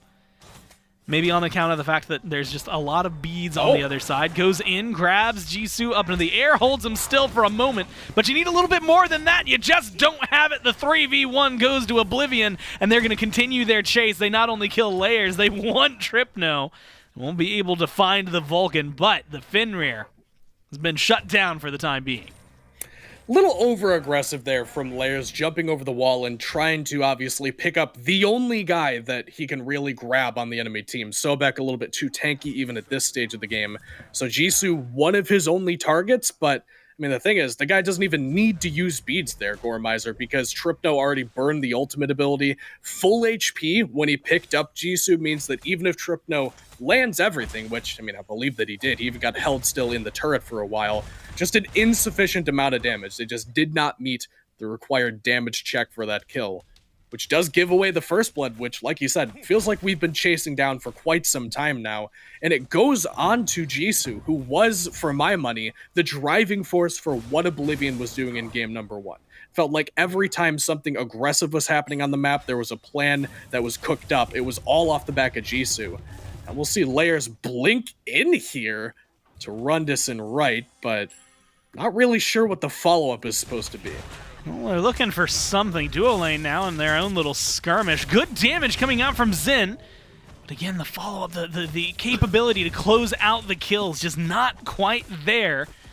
And a lot of that is just good play and proper timing coming out from Oblivion. And Dashboard, Mando get to walk away. And like you said, the blink aggressive from Layers. And it didn't seem like it had much outside of Rundas immediately replying with the ult. And so the Weavers, the cadence of game right now for them, maybe not favoring things, but despite losing first blood, they've got a very slight gold advantage. And going into 10 minutes, that's the most that they really have going for them. And split across all 5, it's only going to be a few hundred each. Uh-oh. Maybe you have something happening for Oblivion. They're looking for a little more instead. It's just the backup mid-camps are the main target. Promise. All it takes is one good Riptide. That one, unfortunately, wide of Dashboard and short of Joshy. Sorry, Jisoo. And allows them to get away. The Weavers just going to continue putting aggression wherever they can find it. Unfortunately, coming up short. Mando just looks so comfortable on this Anhur, man. I was just taking a moment to appreciate that. And Layers, go ahead and jump away here. It's a slower paced game than we saw in game number 1, which if you had to pick one person or the other, it's very difficult to determine which of these two teams it really favors. Because at least in game 1, it felt like whichever team, if you could magically say, all right, you now have a secure ability for these objectives, that would have really helped out. But here in game number 2, as Layers reduced to just a couple of atoms left on the health bar. Here in game number 2, it feels like no small coincidence that both Trypno and Joshy end up on secure mages after the way the first game went. This Dashboard gets the beads off of Zen on this purple buff invade, and the turnaround actually coming out. Jisoo goes for the taunt. Zen is looking for the damage. That shield, though, is just holding so much. Now the healing comes in, but Layers is back. He knows the ults are down, goes up for the grab, and there is the closeout from Trypno. Now the chase is on, and the Brutalize takes out Mando. It's a beautiful opening. 2 gone on Oblivion, picked up by the Weavers, and maybe the opportunity for a Gold Fury. Now ward coverage and Dashboard are right here for Oblivion. They're going to have the eyes, but are they going to have the survivability? It seems like Dashboard locked away. Brutalize good. Joshy, no ult. Goes for some shots over the wall. Just cannot do it. Weavers pick that one up +3. Ye of little faith, Gormizer. You said these Vulcan ults unlikely to be landing often, and already we've seen a big one there from Trypno. And Jisoo and the rest of the boys just hang out a little bit too long around the enemy purple buff. They were playing pretty much exclusively off of momentum in that one, but Layers makes his way back from base and gets a pretty critical engagement in that fight. The blink in onto Jisoo. Look, I mean, I coach players on the side. I tell them, don't go blink on Fenrir. You have so many movement tools, you don't need it. But in a competitive setting like this, where everything is useful, every utility you have is something the enemy team is going to try to take away from you, sometimes you need that additional way to get in and make sure that the ult lands on somebody reliably. And Layers makes a good argument for why Blink on Fenrir can be viable, being the only way that he would have otherwise gotten to Jisoo in time to make that kill happen. Really produced something out of nothing for the Tyrian Weavers, because it was Oblivion who felt like they were playing a little bit more aggressively. They're the ones asking a lot of the questions. And now it's the Gold Fury, at least the first one, going the direction of the Weavers and taking an otherwise innocuous game and giving them at least a small lead to start working with. Yeah, and that's, I think, the biggest thing, right? When you already have a small goal lead despite losing first blood, but then you pick up 3 kills in a Fury, the game starts to look pretty good for you as you hit, especially 13 minutes in. 2 of those kills are on the Fenrir. And so it's the question of what kind of aggression. The only thing that's really caught my eye, and this has been pretty consistent, is having someone available to assist pulling beads to allow this Fenrir to maybe be a little more aggressive. It feels like a lot of what Layers has done so far is go in, force a relic, and then just happen to have enough damage afterward to get the kill and be lucky. But as the game goes on, that's going to be a lot harder to do. And it feels like that's going to be maybe the biggest point of contention. 10 seconds now for Jisoo's beads. And so Layers is definitely going to be the one maybe under the microscope, as well as their team as a whole, because they're not the only one on the side of Oblivion, or at least on the side of the Weavers, who has to deal with and worry about beads, because every single member of Oblivion has to worry about every single member of the Weavers having their beads available. Yep. And you are right to point out the fact that Layers potentially has some heavy lifting ahead of him, just because the crowd control, while not bad from the Weavers, just not incredibly reliable. As Promise goes down here trying to grab a ward, takes a large chunk of his health bar, beads and tries to turn around, in fact, because he's got help coming from Layers and the rest of the boys, potentially setting up this purple buff invade here. No Gold Fury to speak of after the fact, so it would just be for the buff. Zen gets the beads forced out there by Dashboardzd, and Jisoo's got an angle. Now trying to start things up. It's a mix between the purple buff and the fight. Jisoo's in a little bit of trouble. Takes a lot of damage, but deals just as much. Layers deleted. Assist to Joshy, but credit to Mando. Now the chase is on. Dashboard uses the pluck, unable to grab anybody. Just closes the gap. And unfortunately, that seems where it's all going to fizzle out. But they got maybe exactly what they needed, which was the kill on the Layers. And it looks good in the process. Man, the narrative from the SOC has been that Joshy is the best of us for quite some time. I mean, this guy has been making a reputation for himself around there for, feels like forever now, and definitely makes it look like it in that engagement. Gets the premier mid lane pick, lands a 2-man ult where it matters the most, and not only prevents that fight from going badly for Oblivion, but potentially making it go pretty overwhelmingly in their favor by making sure he deletes about 70% of 2 different health bars in that one. And that's really going to be his job in this one. He's got a great amount of setup between Rundas with the taunts, Erlang Shen with the taunts as well, Dashboard with the pluck. I mean, there's a lot of ways that you can create an opportunity for your mid laner to be the guy. And Joshy absolutely will need to be the guy, and is already starting to make a pretty good case for him being exactly who they're looking for, at least so far. The real issue that I'm seeing for Oblivion is that very quietly, Rundas is suffering in the solo lane. We haven't put a lot of attention over here, but he's quite a bit down. Yeah, 1 level behind. And while it's triple goose eggs, it has been unfortunate. Jisoo hasn't really been over here. Layers has shown up a few times. That tier 1 is a tickle away from getting knocked down, but it's 100 or 0, right? So the gold isn't going to be there. The tower still exists. This blue buff has been under a lot of pressure, though, pretty often in Layers. Wants a little bit more, forces out the beads with the leap. Now it's getting taunted back in, but this might actually end up working out well for the Weavers. Jisoo goes for Remakami, as now in the 2v1, does not seem like Rundas is going to come in and help this one out, so picked up, pulled back, brutalized, killed off, leap in, and Layers is looking good, relies on Remakami once this last hit in the dash forward from Rundas, gets a kill, pulls back to Joshy with a wonderful rotation to make sure that that is not just his team getting slaughtered. The perfect place at the perfect time there for Joshy. Actually, maybe not perfect. I mean, if he's there a little bit earlier, probably saves those kills from happening, but does at least clean up the over-aggression there from the Weavers, who continue to just focus down Rundas. And it was a level and a half, call it 2 levels now in favor of Remakami over there. Means that this Raijin, which I was, heralding as a much better pick for Rundas to be playing, just a better character than the Yorm, in a much worse spot as now the Oni Fury under contest. Oh yeah, it's in some trouble. Good ult from Trypno, secures that one, although Dashboard was getting precariously close to trying to steal that one. Unfortunately for Oblivion, it's yet another objective, and now another secure in favor of the Weavers. They put themselves up a good 3,000 gold. There's some pings coming from the Order team on the Pyromancer. We'll see how well they handle this. Joshy doesn't have his ult. Layers is going to be looking for something. Finds the beads over and left. Pyromancer goes the way of Oblivion. So objective for objective in terms of the jungle bosses.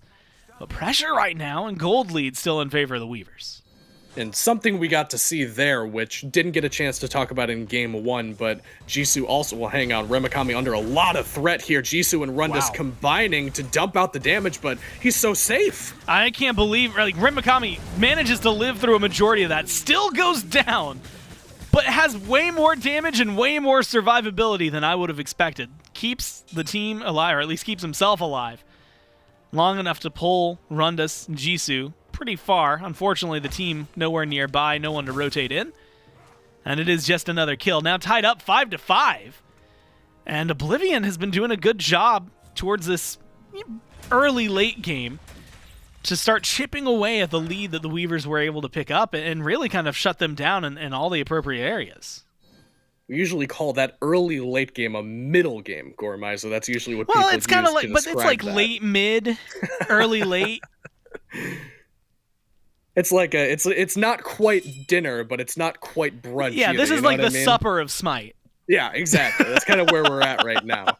And while we've got a little bit of downtime, I do want to talk about something that is just so cool to talk about, and it's going to be Layers here, who's under a bit of threat. Impale there is good, and he's trying to brutalize God. Dashboard in a 1v3, uses the beads to do so. And it maybe was to buy time around the Fire Giant pit, because it looks like the rest of the Weavers were around there, but I just can't imagine, Gore, that was intentional from Layers. I have to imagine he wanted to leap away and just did not get away from them. Unfortunate for him. Now the beads are gone, as you call out, 140 seconds.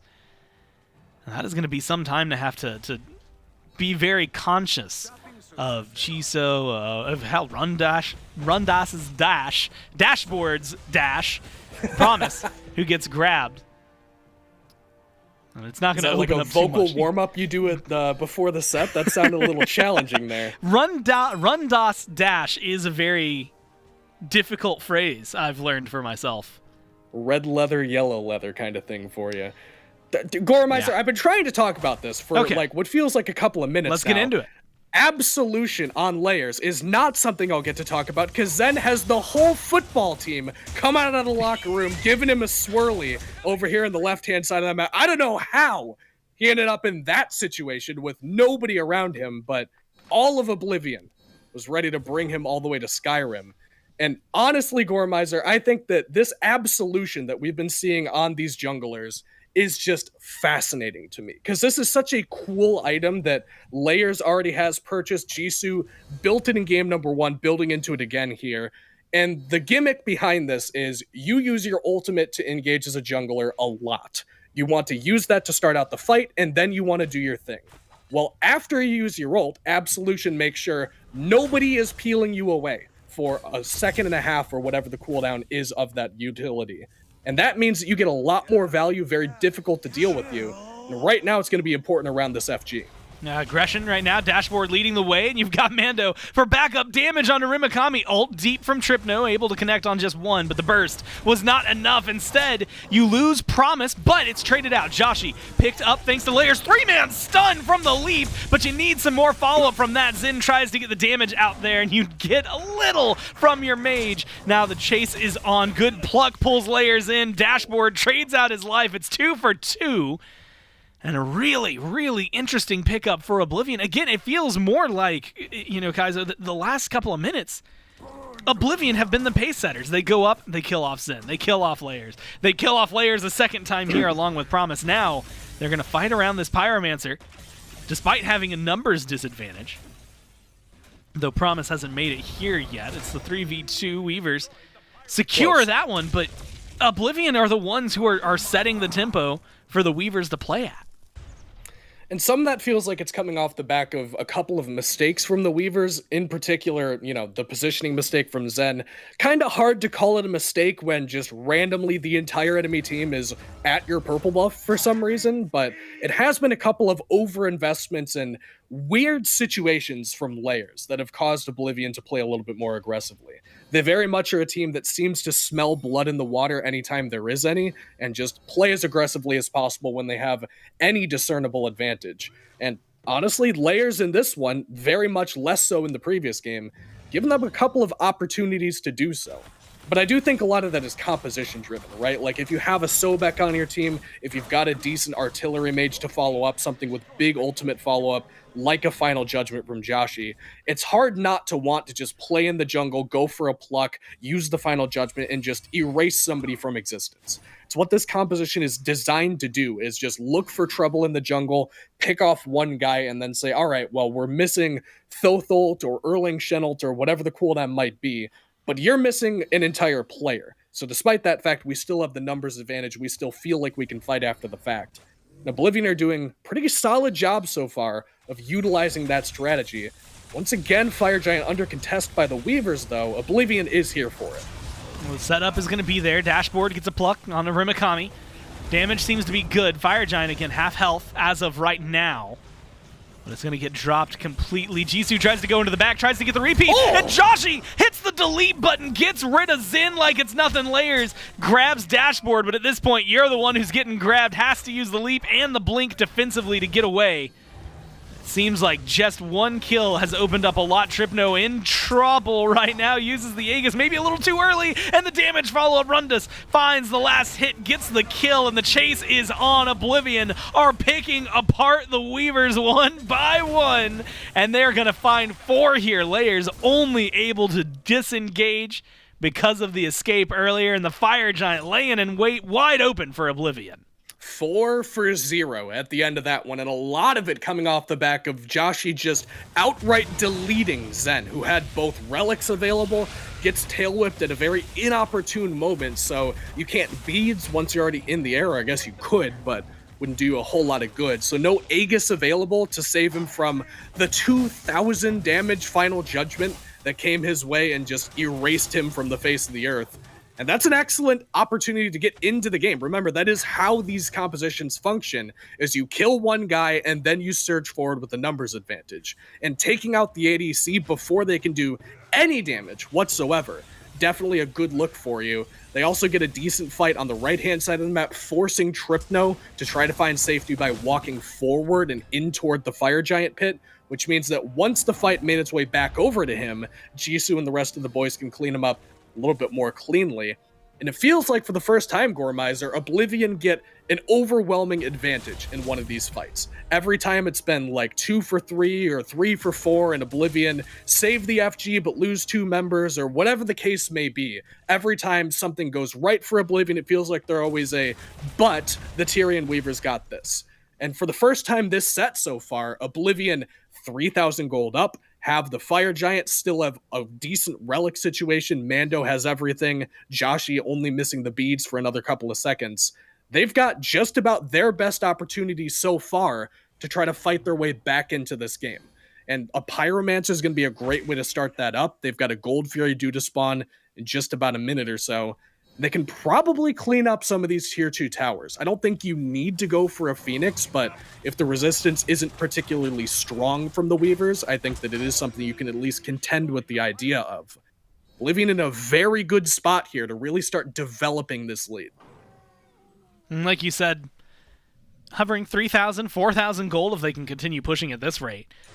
But an effective like 6k, 7k swing from what we had seen before, from the Weavers lead to where they are now. So Oblivion with a really solid pickup.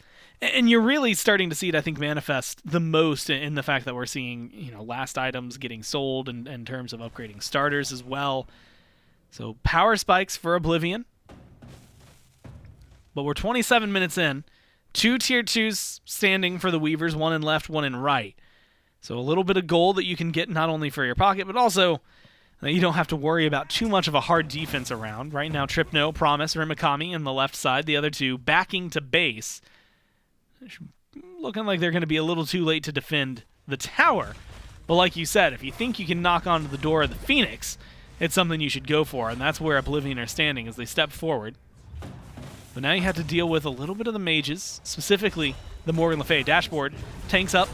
The bird itself, Runic Bombs get the job done. You get Trypno with a deep shot, but Mando jumps over it, and instead, the damage is just going against the Weavers. They're forced to fall back to the fountain. Jisoo goes a little too deep, a little too far, but that zone gets them a bird and helps get the team out. They're going to have to keep running, though. I don't think they have the option to turn around. I say that. Joshy puts incredible damage alongside Rundas onto InMyZen, who, between games, Zen must have said something nasty in some Twitter DMs or something to Joshy, because every single fight, Joshy is just, oh, is Zen full HP? Not anymore. Go back to base. And he hits him with another final judgment. In that one, both of the runic bombs get dropped on the Phoenix there, just completely eviscerating it from 100 to 0. No chance for the Weavers to mount a defense. And some of that might have been due to the fact that some relevant CC went onto Promise at just the right moment. Promise was walking up to use that River's Rebuke sideways, as you often see around these siege defenses, just trying to cut off the Phoenix from the auto attack so that it doesn't fall as quickly. But a good tail whip from Dashboardzd prevents that, or at least stalls that one out, to allow them to step in, at least put some additional damage on the bird to make sure it goes down. Oblivion looked like just a completely transformed team from game number 1 to game 2. Game 1, it felt like they were kind of shaky with some of the engages. They weren't completely sure what their optimal initiation was going to be. It was always Rundas goes for a knockup, or Dashboardzd uses the life of the party on a full HP support who has beads, which never feels great for you. This time around, very clear cut. It's a pluck to start it off. It's a pin. It's a taunt in from Rundas, whatever the case may be. And having that initial engage seems to be helping them out a lot here as they sweep down this tower and right. They've got a decent amount of time before this FG spawns to take at least a very small skirmish in the jungle, and Layers wants it. Yeah, grabs Jisoo, pulls him back. Jisoo's taking a lot of damage, goes for the ult to try and get some healing. Has to walk out of here, stunned out the bubble. Isn't enough. Finally, someone's able to close it out, and they get the kill there. Mando up, down, onto Layers, brutalized. Outlast the Aegis, but it doesn't matter. Remakami exists, and Remakami finds 2 on the back of Layers' hard work. Great couple of kills, and like you had said, perfect timing considering the presence of the Fire Giant. Remakami plucked back to Joshy. Joshy is a massive target. That would be such a huge kill to be able to pick up, and Zen finally returns the favor, takes out the Thoth, and opens this door. Dashboardzd dashes, unfortunately, towards the Fenrir. Won't even get the chance to see him. Trypno cleans that up. 4 gone on Oblivion. And the Fire Giant getting knocked down, enhanced at that for the Weavers, and all 5 are going to have it around their belts. And as it ticks over to Enhanced Fire Giant as well, I mean, we're talking 40 seconds that big boy has been on the map, and a large misstep there from Oblivion, where Jisoo has beads up in 5 or 6 seconds, but is too close to Layers, which means he gets pulled back in there for free. Dashboardzd plucks a solo laner directly on top of Joshy, which I'm sure is not a present that he was anticipating. It's like, when your cat delivers you a dead bird. The Tyrian Weavers have a dead bird of their own, taking down that middle Phoenix and softening up the base here for Oblivion. They don't have to be done here either. I mean, you could grab another tier 2 here, could potentially look for a Phoenix, though with no minion waves, that would be a bit of a taller task. Likely to be a reset for them here. And Oblivion are probably kicking themselves score after the way that fight went, because if you just back up, if you set up around the FG pit, 5 members strong, nobody gets picked there, you're probably in a pretty commanding position to convert what was a medium-sized lead into a game-winning position. But instead, just 1 or 2 individual mistakes end up costing them potentially the game. That's the big deal. You are in position to, get this game, push us to 3 now. You have to find a little bit more. Good shot coming out from Trypno, connects onto Rundas, takes him to half health immediately to start up this fight. Joshy charges up the ult. You got to be careful, Zen having flashbacks, but will be just fine. Joshy doesn't fire anything off. Fire minions on left being dealt with. Last wave right here. Layers is going to be able to take out, so the Weavers will have an easily defended base. Mid Phoenix, like you said, knocked down, wide open. Oni Fury's going to be coming in for a second. Mando, Rundas, they're standing in the nearby jungle. But I don't know if they really want to catch the flack that will happen if they are caught out here. They were lucky the respawns were happening when they were. Otherwise, the Weavers hesitated, tempted to go for the end of the game. Now, they're going to just look for the Fury, see what they can do for the rest of this FG. And as we start watching the Weavers begin their grouping and likely start to play a little more aggressive here with the rest of their Enhanced Fire Giant, It is worth noting, as Promise spots out a couple in the jungle, the defense for Oblivion is pretty solid. I mean, Joshy is on, again, possibly the premier mage in the meta right now. Yeah. I think alongside probably Kukulkan, Vulcan, a rising star, but a little bit untested. And part of what makes this Thoth so good is he can poke you from a distance, which is very valuable around these sieges where you don't want to fight all at once. You want to whittle them down over time if you can. The wave clear, very, very good. Obviously, Zen is very well aware of how threatening the final judgment from a distance can be. So they do have some decent tools here, but with that middle Phoenix already down, these Oni fire waves coming down in mid, Oni wave also due to meet in just a couple of seconds here and right. It's going to be a tall task for Oblivion to hold strong.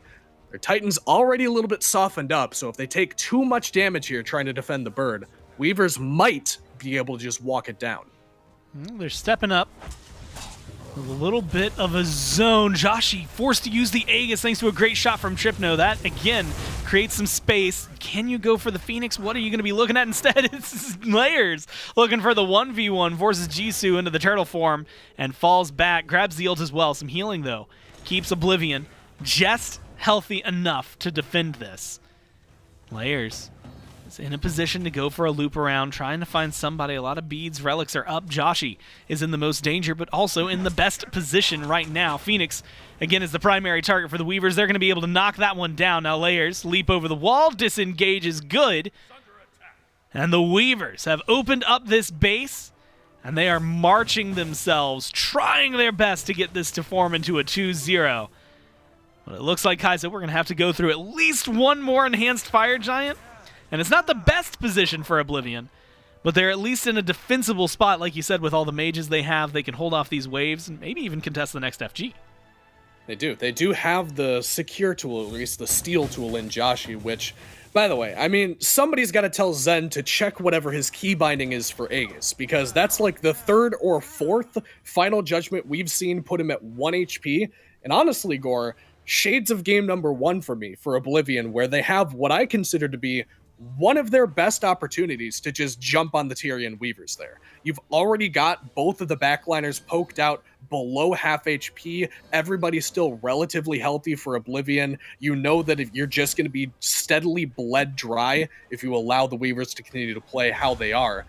So I would have liked to see them take their opportunity. I mean, they teed it up pretty well there, but instead they go for the fight here. Now Remakami, good little bit of damage. A nice meatball knock up on the dashboard. It's going to be Jisoo who flies through. What a great shot from Joshy! Finds right through the middle and might be the saving grace for this fight. It opens up so much. Kills Remakami, sets up Layers. Rundas dies on the chase. Trypno is low and has to play careful. The turret's going to do some work, but you got to find it mainly from the duo lane here from the Weavers, and Zen just does not seem to have the punch to back it up. Joshy, the saving grace right now of Oblivion, create this opening and gives them the deicide. They're going to tie us up and push us to game 3. And if there was any question of whether or not Joshy is the real deal, let this game serve as a testament to what this guy is capable of as Oblivion knock down this bird and walk their way into the Titan. He hit another just incredible final judgment, and usually that's a follow-up tool. You're doing it off of an Athena taunt or a Ymir freeze or whatever the case may be. He's just freehanding these things, man, and he's clipping Remakami in that one, deleting him from about 70% HP, hit a couple of additional members there in that one. Feels like every single time something went well for Oblivion, it's off the back of Joshy making just magic happen in these team fights. The Thoth looked incredible. It was a first overall pick for a very good reason, and I think that Oblivion are very satisfied with the fact that they managed to grab that one. Now, if memory serves, Joshy was loving the Thoth even when it wasn't meta, right? Would play it all the time. So if now that it looks this good, he's playing it that way, yeah, I might be hearing rumblings of a ban next game, or if not, you're going to need something to deal with that Thoth. It feels like he gets away with a whole ton and, again, opens up this game for Oblivion. But we're going to be going to game 3, and all of that is going to be coming to you right after this.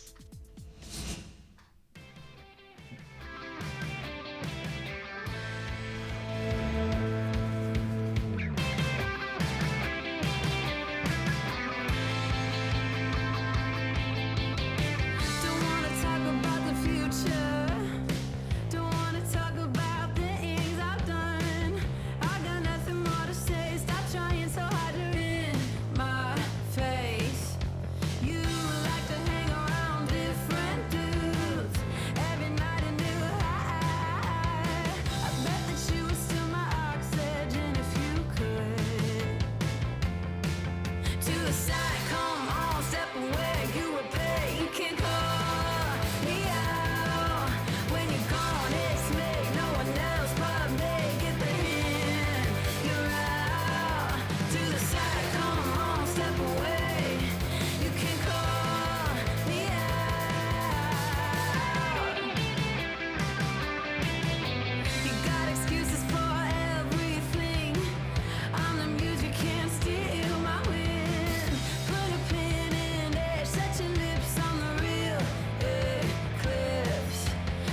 Welcome back to the SCC playoffs. Game number 2 goes the way of the SOC this time, as Oblivion is able to now tie up the score and take us into game number 3. I'm J-Mac, joined by Mifflin here on the desk. And this one, again, another back and forth all throughout the process of this game. Weaver's able to take a nice little lead to start things out. Oblivion able to fight back. Had a bit of difficulty on Siege, then had to go on Siege defense. But sometimes when you get to the depths of games this late, Mifflin, all it takes is one play, one small little hit from an ability to turn the tides of a fight. And this time it was Joshy coming up big on the Thoth, the big final judgment in the last team fight. Ends up helping his team get a deicide and closes out this game. And Joshy's been doing stuff like this on this pick in particular for a very, very long time. It's one of his bread and butter. Has always been willing to go back towards that Thoth. I believe he even played the Thoth back when he was in the SPL way back when. So keep your eyes on Joshy. He may have just earned himself some dedicated bans going forward in this set. And to me now, this is a set that is dictated by individual play. Game 1, I think you could very easily say that that game was completely ran down by layers. Him making impact on map, was getting that quadra kill around objectives late game, was finding the priority targets. This time around, I think dictated a little bit more so by Joshy. Allowed a free cast for the most part in that back line, even in spite of the counter matchup into Fenrir. Fenrir just struggling a little bit to close gap and deal lethal damage with MainJisoo standing nearby with 9 turns blessing, or Dashboarřd waiting with the pluck to prevent that. So this time around, it's Thoth who wins out on the day. But it's hard to say which way it's going to go, right? In games like this, where so much of it comes down to an individual's skill shots, whether or not they're hitting their buttons properly, generally you could say, okay, well, maybe if this team focuses a little bit more on objectives, or maybe if this siege goes a little bit better, or this composition is the issue. I don't think that's the difference maker between these two teams. They're so evenly matched in macro that I can really only look at the micro. We'll have to see if Joshy does get another chance to run this Thoth after a performance like that. Might be seeing that one hit the ban column again. Remember, that was a first pick overall for Oblivion. Oblivion said, we trust Joshy on this Thoth pick. We know he's good at it. We know that the god is good, and we want to put our faith in grabbing that first for him. That paid off well. An 8-2-8 game for him. The early rotation for a double kill over in solo lane really kind of jump-started the game for this Thoth. And once you start getting to 35 minutes, just seeing 1,500 to 2K damage ultimate start to hit some of these backliners. It just removed them from fights. So, with Tyrian Weavers going to be taking this first pick spot this time around, I wonder if we even see that Thoth make its way through. Maybe the Weavers try and pick it up for themselves to give them the chance. Or if the Weavers just ban that, say, well, we don't want to play it, and we certainly don't want Josh to have a repeat performance. But Joshy has other picks that he's very equally capable on. Like Baba Yaga comes to mind as one of his favorites. He's played some Kukulkan in the past. He's certainly a Vulcan player, so could just be a meta right now where Joshy feels real comfortable in his god pool. And in doing so has created some opportunities now for Oblivion. We'll see what does get through for Oblivion and the SOC team as we jump into picks and bans for game number 3 here between the Tyrian Weavers and Oblivion. Remember, as far as standings in this event coming through, Weavers are your 2nd seed SCC team, Oblivion your number 1 SOC. Right now, the SOC really putting on a good show here against the Tyrian Weavers. We'll see if they're able to hold it out here for game number 3. Bans fly right through. Thoth not making it. Kukulkan and Shen going to be seeing a ban as well. So putting a little bit of respect over to Jisoo in the jungle on the side of the Weavers. And Poseidon first overall for the Weavers, which is likely slated for the solo lane, I believe. We haven't really seen him towards mid. Raijin has an immediate answer on the other side for Oblivion. Pretty standard there. Has some flexibility. Generally, you'll see him towards that solo lane. This, I think, going to be a major, major change to the late game for both of these teams. Chernobog is so strong on map and has, I would say, almost a unique play style available to him. I think Apollo can do it as well, but the ability to just split push and be involved in a Fire Giant defense, or split push and be involved in a Gold Fury defense, absolutely changes how you play the game. And there are some metas that have gods like that. In the Odin metas, that changes how you fundamentally play the game. When there's a Yemoja on the map, it changes how you fundamentally play the game. Chernobog is in that conversation. He just really, really demands respect from his opponents on map state. You have to be aware of where he is. You need to be ready to answer it. Do you all-in fight wherever he isn't and force him towards you? Do you try and catch him on his own? All things that you have to think about. Whereas if we see a standard ADC for the Weavers, you don't have to think about any of that because they have to walk. It's that global presence for Chernobog that just makes him so strong. Gotta give some credit over to Dashboarřd in game number 2 on the Sobek. Looked really good. Got a ton of value from burning beads with those plugs, with those tail whips, really disrupting these fights and being able to allow his team to capitalize beyond there. Now you couple a Hun Batz alongside there. Don't imagine there's going to be very many beads off of cooldown for very long on the side of the Weavers. Their final response is going to be Hachiman, standard hunter, over on that side, was one of the overall top picks for the EUSCC, so seeing it this far down in the priority on the NA side means that they value maybe the soul lane mages just a little bit more. And then adding a Ratatoskr there rounds out the Weavers comp. And then a last pick, Odin, means that we're going to be seeing this Raijin go over to the mid lane. What's the strength of having an Odin here in this in the back pick for Oblivion? I'm seeing no way out of the cage. And that's probably just about the entirety of what they're thinking. Okay, well, Odin looks good here. No one's getting out of the cage easily. We'll probably be forcing out some Phantom Shells, likely early on. You've got another frontliner to create space for the massive damage output of a Raijin full mage, which we haven't had a while. It's been a while, excuse me, since we've seen. Generally, it's that tankier Raijin solo. So different look at Raijin this time, facilitated by the frontline, and very strong frontline built by Oblivion. I like how Odin plays, but this will make them lacking a bit in damage, I think. Who's going to go up to the winner's side of this bracket? Will it be the SCC team of the Weavers? Will it be the SOC with a surprise win out of Oblivion? Let's jump into game number 3 with Gore and Kaizo.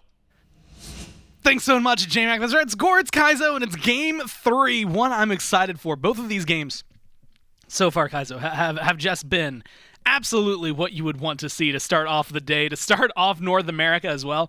I mean, going a very lengthy game 1. Great performance from Joshy. Last game, that, maybe leads to a ban, maybe causes him to have to play the Raijin again. But the thing that catches my eye, and they were talking about it towards the very end, we get a little bit of the Poseidon, who we've seen towards the top of the meta, but also we get this Odin, which feels like it's going to have a field day with a lot of the people on the Weavers. So the Odin is an interesting one for sure, and I want to start by saying that perhaps the reason that we see a solo laner specifically instead of, putting the Raijin over there is because Poseidon is considered to be sort of the counter to Raijin. A lot of playing against Raijin is, what do you do when he uses taiko drums? And usually that's like you drop a Vulcan ult on top of him, you drop insert mage button here. And as it would turn out, Poseidon uses the solo lane build very well right now. He likes to itemize a little bit of lifesteal, a little bit of hybridization. It's actually, we see Joshy burn the beads here in mid. And it also has a decent follow-up for if a Raijin solo tries to use taiko drums to abuse you, you just drop Kraken on his head, and he does not like that. So because they picked the Raijin, they probably don't want it in that matchup and instead give it over to Joshy. And Raijin's fine in mid, and they just needed insert solo laner here. And Rundas, obviously, as we said previously, known for the Jormungandr, but also plays these utility-style warriors pretty consistently and to pretty significant effect. And Odin, obviously, as Mifflin was talking about on the desk, a pretty solid one in this because gonna force out Phantom Shells. Nobody has a way to escape the cage other than layers, and that requires him to use through the Cosmos to make that happen. So does get a lot of value once again in the late game. We saw this from Rundas in game number 1 as well, where he's itemizing for specifically what he can do once we get full build level 20. Gonna see a lot of that here from him again. Zen has to be careful. Zen was the bully point last time, and it's gonna start one more. Jisoo rotates in, closes the gap, gets first blood for Oblivion. Now Rundas in an unfortunate position health-wise, but is gonna be able to make it out under the tier 1. So it's a simple textbook gank and maybe a part 2 in the duo lane. One more auto. Mando finds it. The duo lane for the Weavers fall, and first blood plus second goes over to Oblivion. Amazing. And all that time, Rundas keeps himself safe on the right-hand side of the map while Layers is trying to make something happen over there, which means it is only good stuff for Oblivion. They are, at least a little bit far behind in farm here. That's just due to some stuff that's invaded as Layers is going for again. Rundas is coming back from base and will blink in, actually, trying to get a stun out of Remakami. Do they have the damage? Well, they're going to chase him down. No ult for Rundas means that you can just walk out of this one. Good little knockback from Remakami. Layers maybe taking a little more poke than necessary here. Stun is good, but it is going to be a stolen blue buff. Maybe just happy to get out alive right now if you're the Weavers. But Oblivion with aggression on 2 fronts, and they're looking good. Jisoo, this one, Batz, so far has made very, very good presence on the map and has made very good plays with it. Which is unusual, to say the least, for a Hunbatz. You typically think of him almost like a Bakasura in the way that he is not super useful usually until you hit level 5. You know, level 5 Hunbatz is great. You've got the Fear No Evil, the Party Monkey comes out, but before you get to that point, you traditionally think, I'm just going to farm up. I've got a bit of time before I really want to get involved in the map state. But Jisoo finds incredible value in the left lane, getting that first blood and facilitating for that follow-up kill in the dual lane, and then also manages to make his way over to the right lane and couldn't stop the buff invade, but strips the beads off of Remakami, which is huge now that he's level 5 and does have crowd control available, and successfully counter-invades the blue buff of the Tyrian Weavers so that Rundas a little bit more comfortable in that lane. Jisoo, on a pick that typically considered a mid to late game monster, you're absolutely right, Gore, has made a larger than average impact so far in this early game. Now I'm really anxious to see, how this exact thing is going to happen. Watch what Joshy was able to do last game.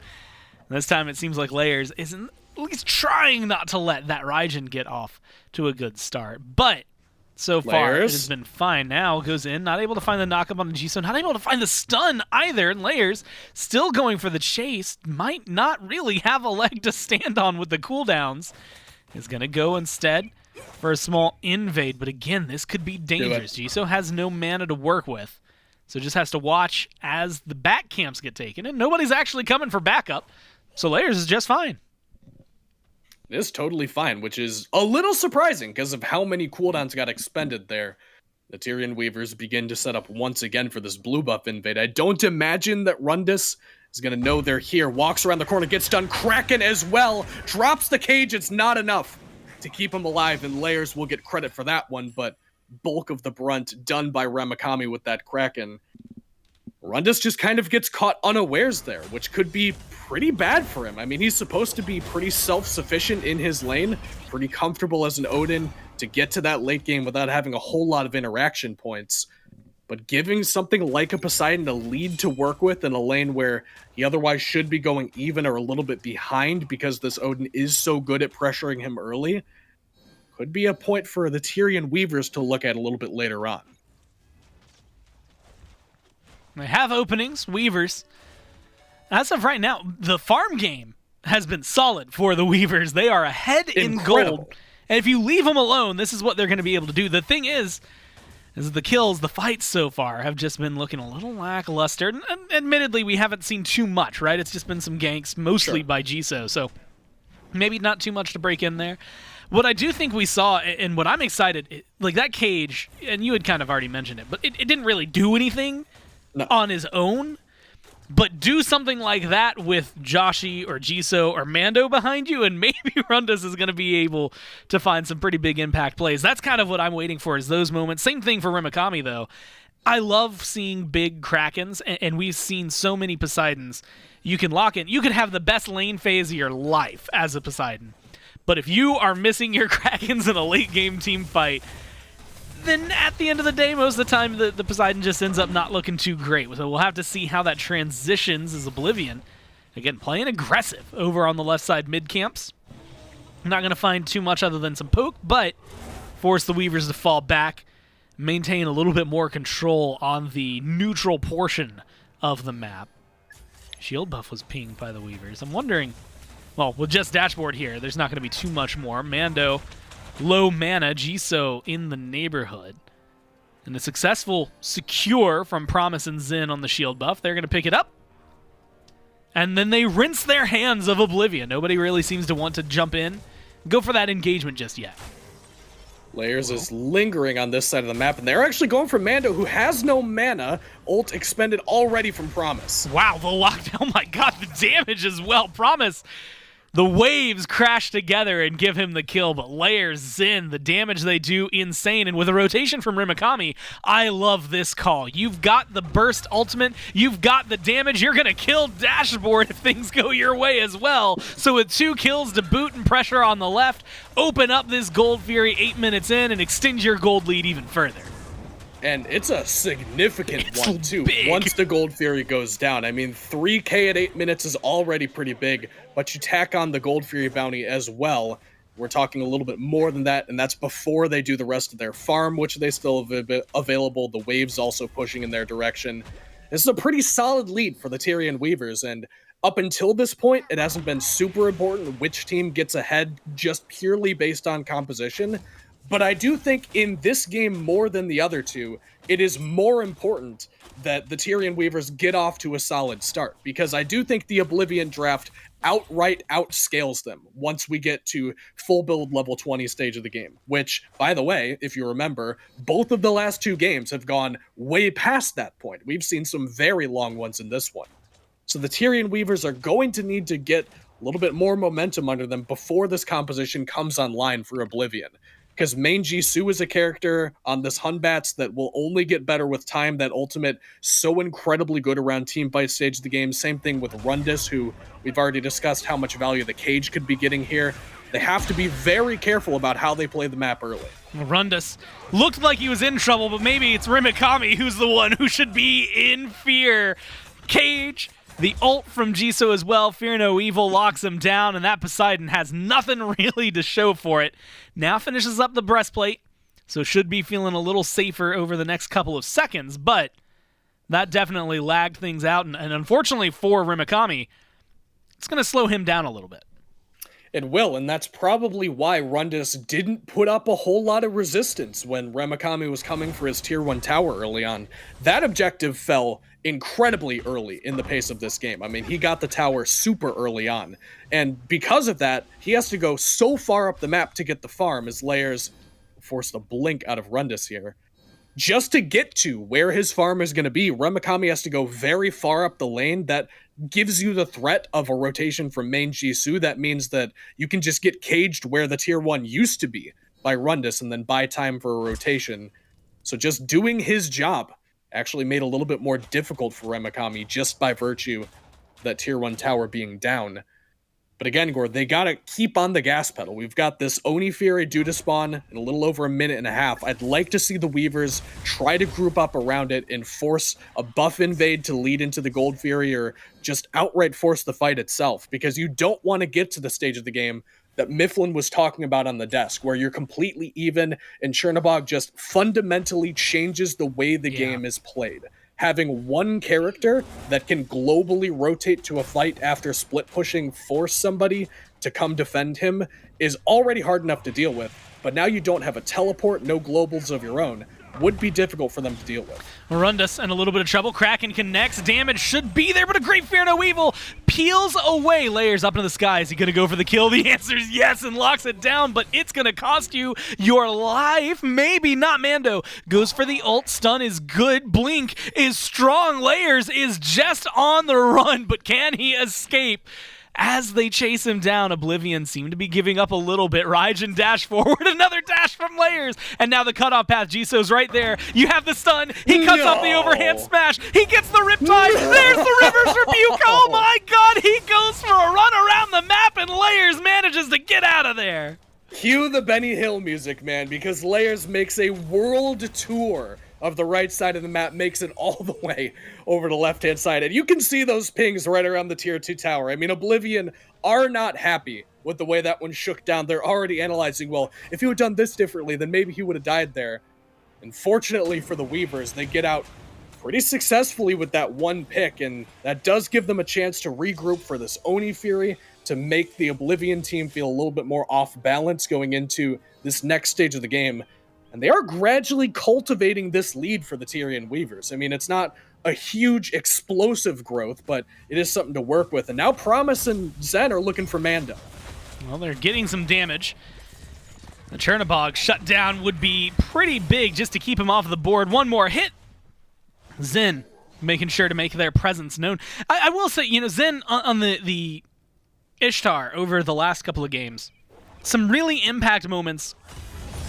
And no offense to Zen, but some really not impact moments, or impact in the wrong way for your team, right? Getting deleted last game. So I'm really looking towards Zen to see what kind of presence they can have this time around. And so far, it's been great, right? 1-1-2 helps with the Fury right now on left. Presence on left from the Weavers has been phenomenal. And much like you were asking for, Kaizo, and as Miff had maybe asked for on the desk, 6,000 gold, 13 minutes in. The Weavers are just doing their best to ramp this as fast as they can and as quick as possible to maintain control. It's what you want to do and perhaps what you need to do if you're the Weavers. And you saw the pings coming out. Pyromancer due to spawn.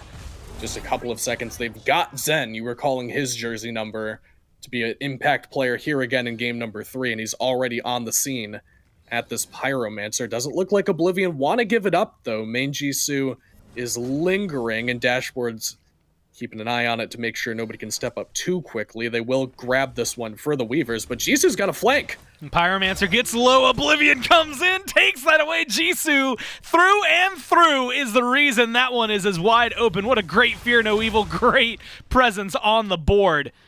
And is able to grab the Runic Bomb as well. Great plays from Oblivion, and that, again, it's a small chip, but it's a chip on the shoulder for the Weavers to take away a little bit of that lead and prolong the game a little longer, allow Oblivion, like you'd said, to get closer to that late game state and become the devastating force they truly can be. And don't forget, this is once again a return to the game 1 style of mid laners, where there is no Thoth ult, there is no Vulcan ult to secure these ones away. The biggest individual instance of damage on the map is probably Remakami's Kraken, and that's only if he builds quite a bit more damage. He's going decent amount of hybrid itemization with that Shogun's Kusari that we see a lot of from this character in the solo lane. Breastplate of Valor also reducing the damage he's going to be doing. He's going to need that defense here as he's under threat from 3. Locked down in the cage. The Kraken does a lot, but it only creates some space. The knockup from Layers, though, is going to go extra hard for him this time and finds exactly what they need. The turnaround, the double kill for Layers. Now the chase is on, and what a great blink. Dodges out the stun from Rundas, finds a stun of his own, and now the chase is on. The kills are there, and the Weavers shut down that one where it stands. And now they have the opportunity for this Fire Giant. Frenzy's going to make this one go down real quick, Gormizer, and it's already 15 minutes in. The Tyrian Weavers grab the first big boy on the map. Joshy and Mando have ults, have the option to be there, but neither one deciding it's worth potentially investing their lives for it. And the Weavers are just playing so well, man. They're continuing to just dump the pressure onto Oblivion constantly, forcing them to defend these buff invades, defend around the objectives, asking them questions about what they're willing to fight, what they're willing to give up. And Oblivion are kind of on the back foot. I mean, they have an excellent scaling draft and probably thought, we're just going to get late game, it'll be fine, but Dashboard off the mark with the pluck. Locked down in the River's Rebuke. Good damage follow-up. One more hit is all you need. That shell buys a lot of space and buys exactly enough time for Dashboard to get out. Now Zen locked in the cage. Phantom Shell used in response. Great rotation from Jisoo. Finds the back end. Kraken is good. Rundas. Dashboard. Everybody getting low on Oblivion, but no one falling. Unfortunately for Zen, both relics not enough to save their life. And with Jisoo coming around, dropping the Fear No Evil and having that presence, it's enough to at least get the opening kill of this engagement. Maybe find a little more. Layers separates from the rest of the team. Fury is going to be coming up. 4v4 right now in the jungle as Rundas walked back to base the old-fashioned way. But it doesn't seem like anyone from the Weavers are sticking around long enough to see this Primal Fury spawn in, and they're definitely not sticking around long enough to find out how the fight would go.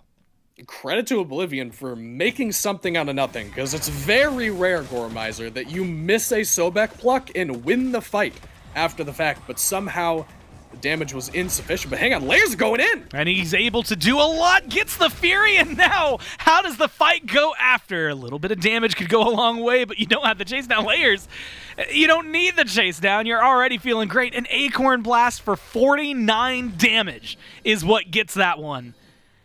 And you got to be thinking about that. That's going to be resting on Oblivion's mind, because now you're looking at 7,000 gold. A kill onto Joshy in the jungle from Layers as the chase down's great. The blink comes through to make sure he can close the gap. And now you're feeling fantastic if you're the Weavers.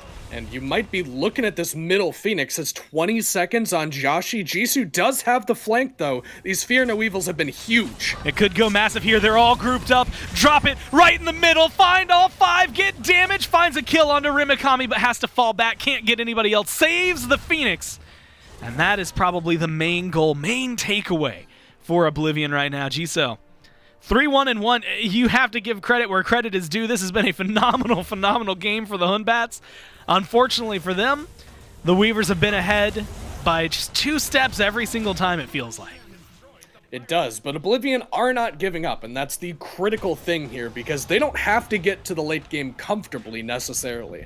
I mean, you've kind of forfeited that chance to begin with. The Weavers have done an excellent job with the early and middle stages of this game of putting themselves pretty comfortably in the lead.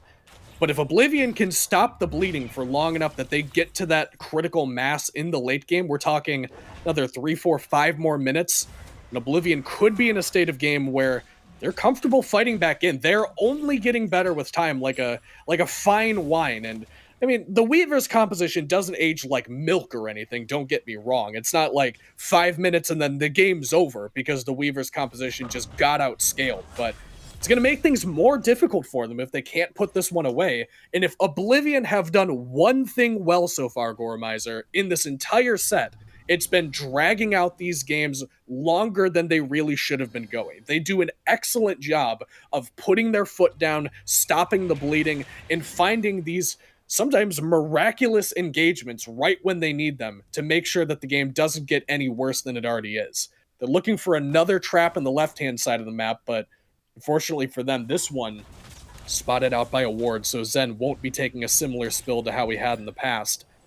And I like that they're still playing aggressive, man. This is how you have to play from behind. If you let the map come to you, if you allow the Weavers to get comfortable in whatever position they want, the fight's going to be so much more difficult than if you try to take it on your own terms. Doesn't work out there, but does at least give them something to do before this FG spawns.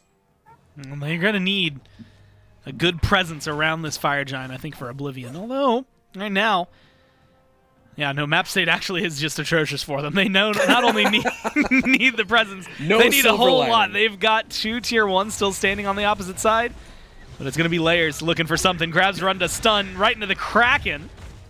Beads use, minimize a little bit of that damage. Now you got Dashboard, Mando coming in to help the fight. Dashboard taking a ton of poke in the process, barely able to escape and not to far enough away. InMyZen, double kill, pick up 3 gone on Oblivion.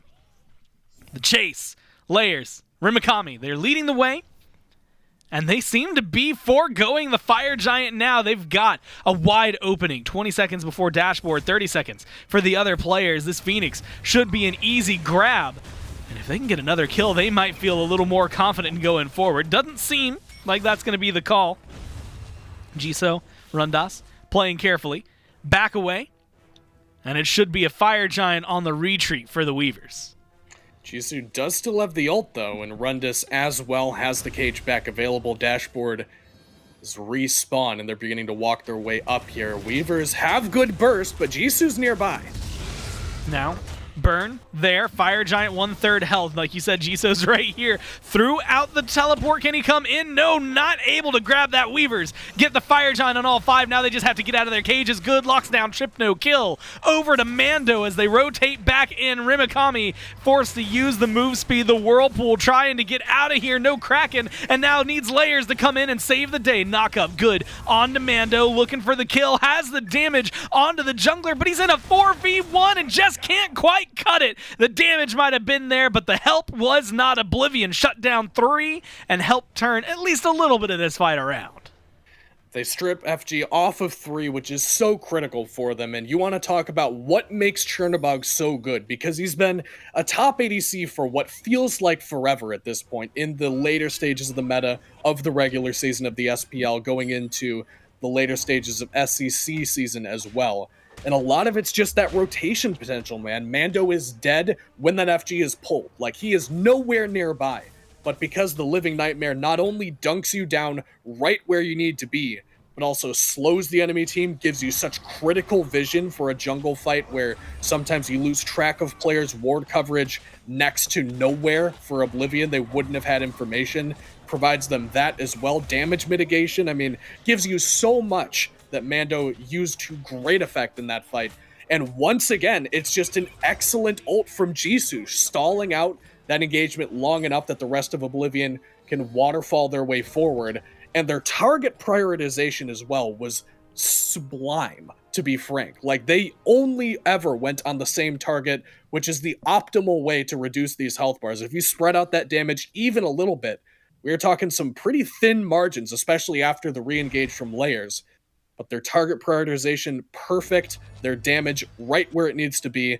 And Oblivion, despite the fact that they were, 8,000 gold in the deficit, keep it at about 8,000 gold in the deficit. There's the little spike there where the Oblivion team the Weavers grab the FG, but immediately goes back down. And Oblivion are finally getting close to that point where they can exhale and be satisfied with the way that the game's going. As long as they don't lose another Phoenix, as long as they don't give up an EFG or something to that effect relatively soon, they're at that level 20 mark on a couple of members, just about a half level for Rundas before he can get that Sundering Axe online.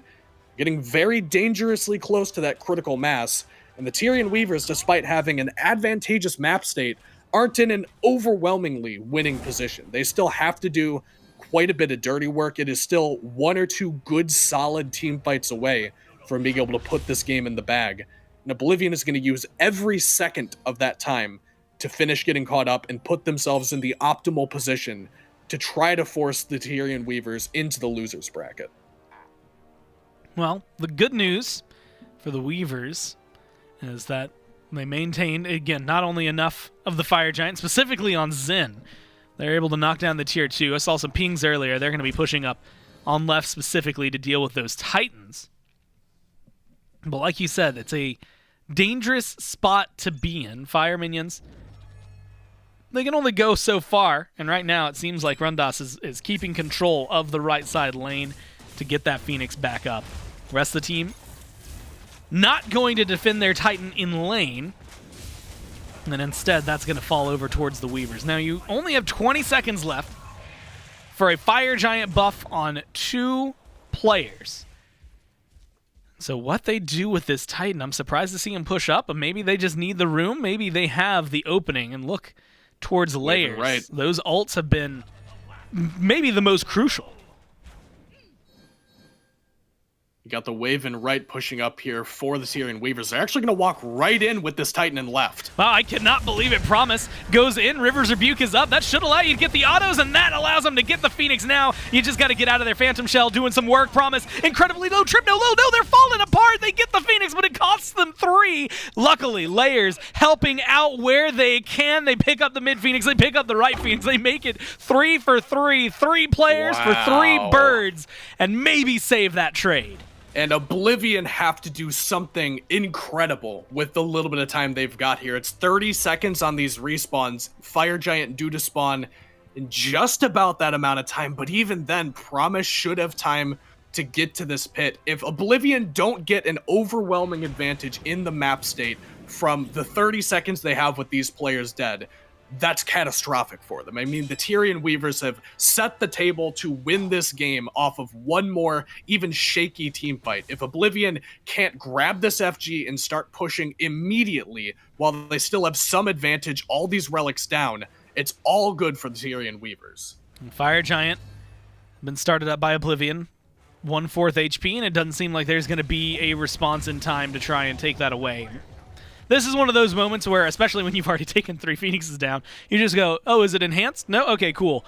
And, like we've talked about, I think actually go back to game 1, it doesn't necessarily, it gives you an advantage. If you're Oblivion, you're feeling pretty great about that. But you still have a lot of work to do to try and turn this game around. Primal Fury should go the way of the Weavers, no problem. Pyromancer should also go the way of the Weavers. Now, those bombs were important last time around that Phoenix. So getting a runic bomb in pocket should feel pretty good. And now the question lies down for Oblivion, which is, what are you going to do and how on earth are you going to make it happen? Yeah, let's talk about some options here for Oblivion, because I do think your best option is to just go as hard as you can with this Fire Giant buff. You have level 20 on everybody except for Dashboard. That's fully itemized. Starter items also available for everybody except for the support.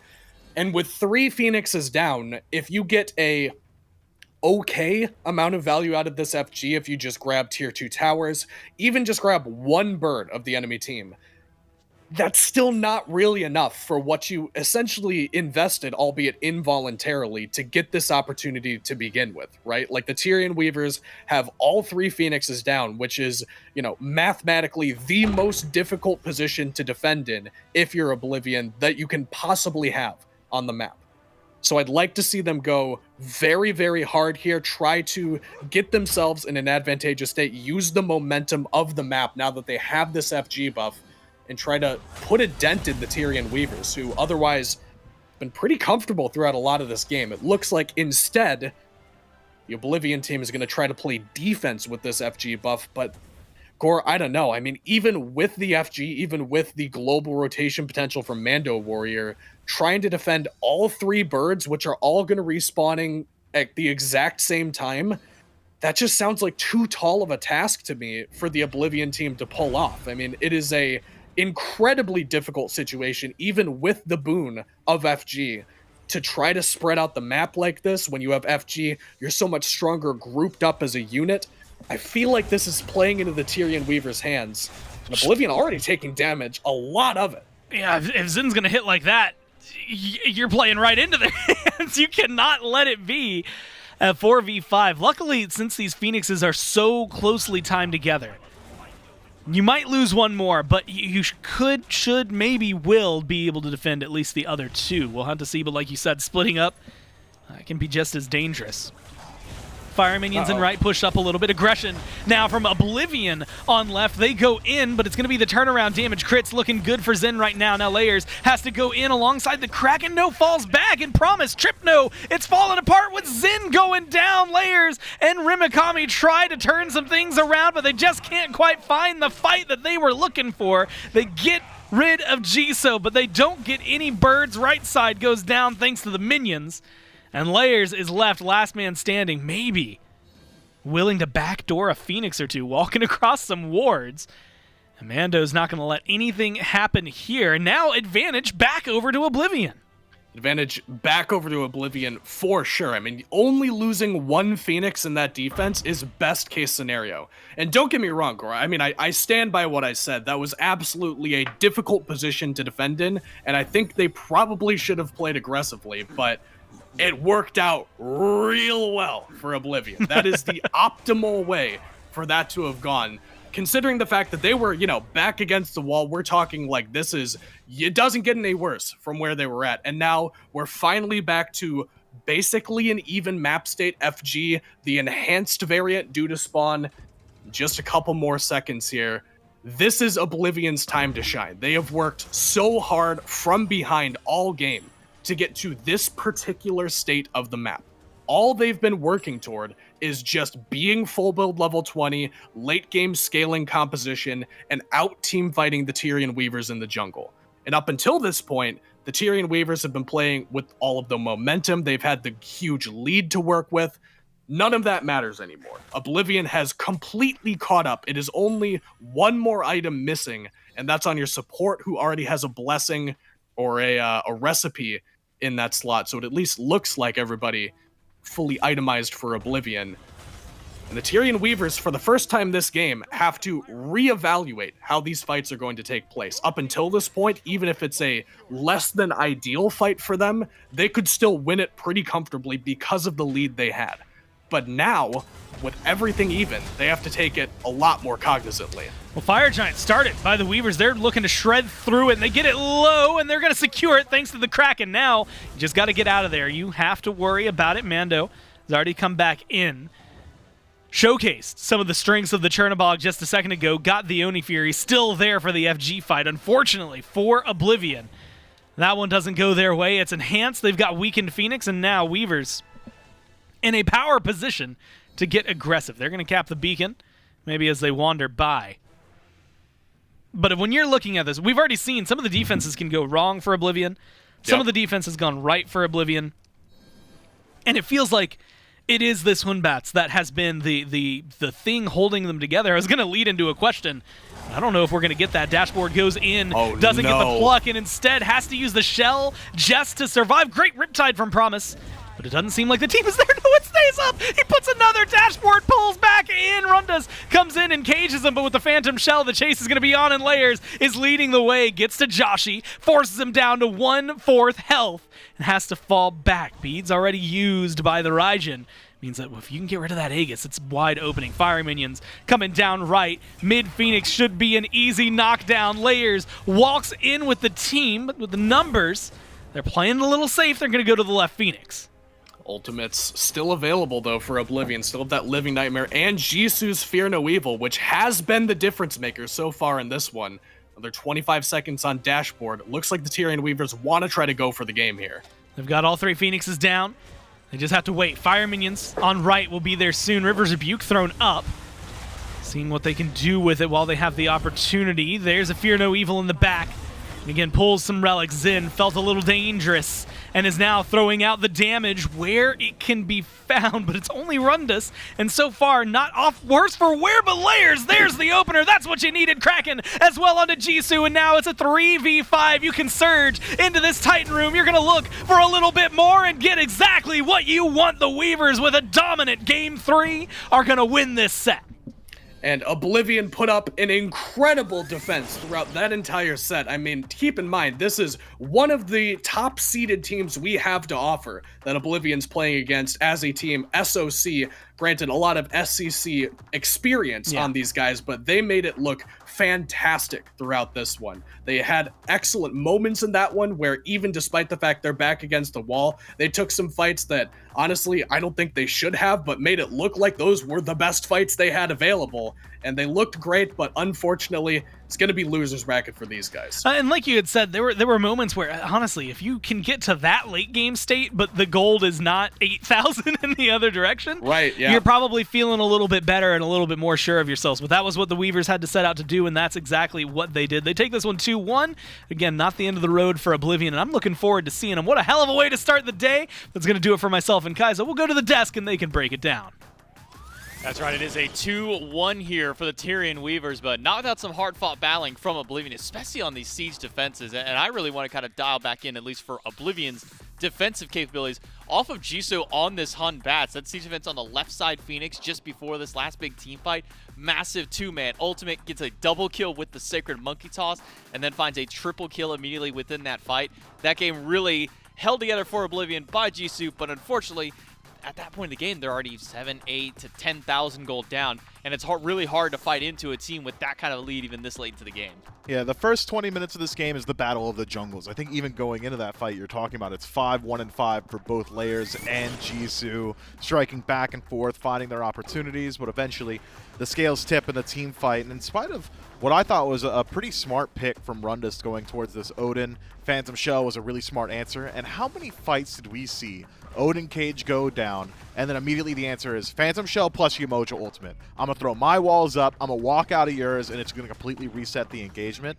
Except on the tail end, after both ultimates are down, Odin and Yemoja's got long-range stuns, repositioning, healing, and Odin's got a single target stun and like a leap and some HP shielding. So in a game where, or in a matchup I should say, where both of those picks are generally called ult bots, one of the two of them had a little bit better time outside of their ultimate, and that was the Yemoja. Otherwise, Tyrian Weavers, top to bottom, I thought had some really, really good team fights. InMyZen's positioning in a couple of those engagements made it really difficult for Jisoo to make his way into that backline. Even a couple of times saw him try and look for a blink ultimate, got clipped by a long-range auto attack from Hachiman. Really put a slowdown to some of those initiations. And Oblivion, unfortunately for them, because they play at such a deficit for so long, because those Phoenixes go down so early, they weren't exactly allowed to leverage, in my opinion, the strongest part of their composition, which is that Chernobog. We didn't get to see the Chernobog split push Fire Giant dance interaction because, well, the Weavers had just played so fast up until that point. And there was a point in one of these last team fights, it wasn't the one right there immediately at the Titan where it ends up being the winning game there for Tyrian. It was that fight right before where Tyrian Weavers are able to pick off Dashboard. I legitimately had to do a double take from Promise because he got a Riptide on Dashboard. I said, okay, Dashboard knows the timing. It's 3 seconds on that Riptide before it fades away, and he has the timing. and then immediately Dashboard places another Riptide almost dead center, exact same place. And I'm like, wait, I thought we nerfed how long Riptide's timer was. Dashboard knows these. Why do you walk into it again? No, it turns out there was a second one exactly on the same spawn point there. So great plays out of the Yemoja, and that's the Tyrian Weavers a win here for a 2-1 over Oblivion. We can take a look at the bracket to see what the path for these two teams now looks like going forward here in the groups. Tyrian Weavers on the top side in the winner's bracket. We'll await the winner of the Scorpions and the Callan Wardens. See who their opponent will be. For Oblivion, they'll be awaiting who the loser of that matchup is on a last chance match for them to see who's going to continue on still further in the bracket or who would be the first of those teams sent home, at least in this side of the group. So congrats to the Weavers for maintaining at least their top spot for the time being in their bracket. Again, waiting on to see who between the Weavers, or between the Scorpions and the Wardens would be their opposition, though. We can take a look at the opposite side, the other group that's still in play here. While we didn't get to see the first match of those, we do get to see at least the next one. Xibalba Storm and Athenian Sages will be our next matchup up. We'll get to see which of them will get to take on the Valkyries, and then loser will face off against Cat Club for their match to see which team is going to hold out and which team is going to go home immediately from there. But Sages and the Storm being our next one should be an interesting match, and quite a few familiar names, but when you look over at the Sages team, at least looking at their roster, it's not the same players that kind of formed the original Sages and what really kind of held the fort down. It feels like some of the changes to this team may have put them in a little bit of a harsher spot coming into this event. Yeah, they're going to have to make some adjustments for sure, considering it is a slightly different roster than it was originally throughout this year. But it is worth noting, of course, the Athenian Sages are your North American 4th seed up against the Storm, which are the 6th seed overall. Should be a matchup where you favor the Sages, but because of those changes, it makes me a little bit nervous about their odds, especially considering, again, and I think it's worth reiterating this, the previous match we just watched was the North American SEC 2nd seed versus the SOC 1st seed, I believe. So that is ridiculous how much the SOC was able to fight in. Makes me concerned for North America as a whole as far as SEC is concerned. Yeah, I think Oblivion has really shown that you got to keep your eyes on these SOC teams, especially keep your eyes on Oblivion as they go through. But as mentioned, it will be the Sages and their opposition in the Storm facing off. It'll be a best of 3 just right after this break.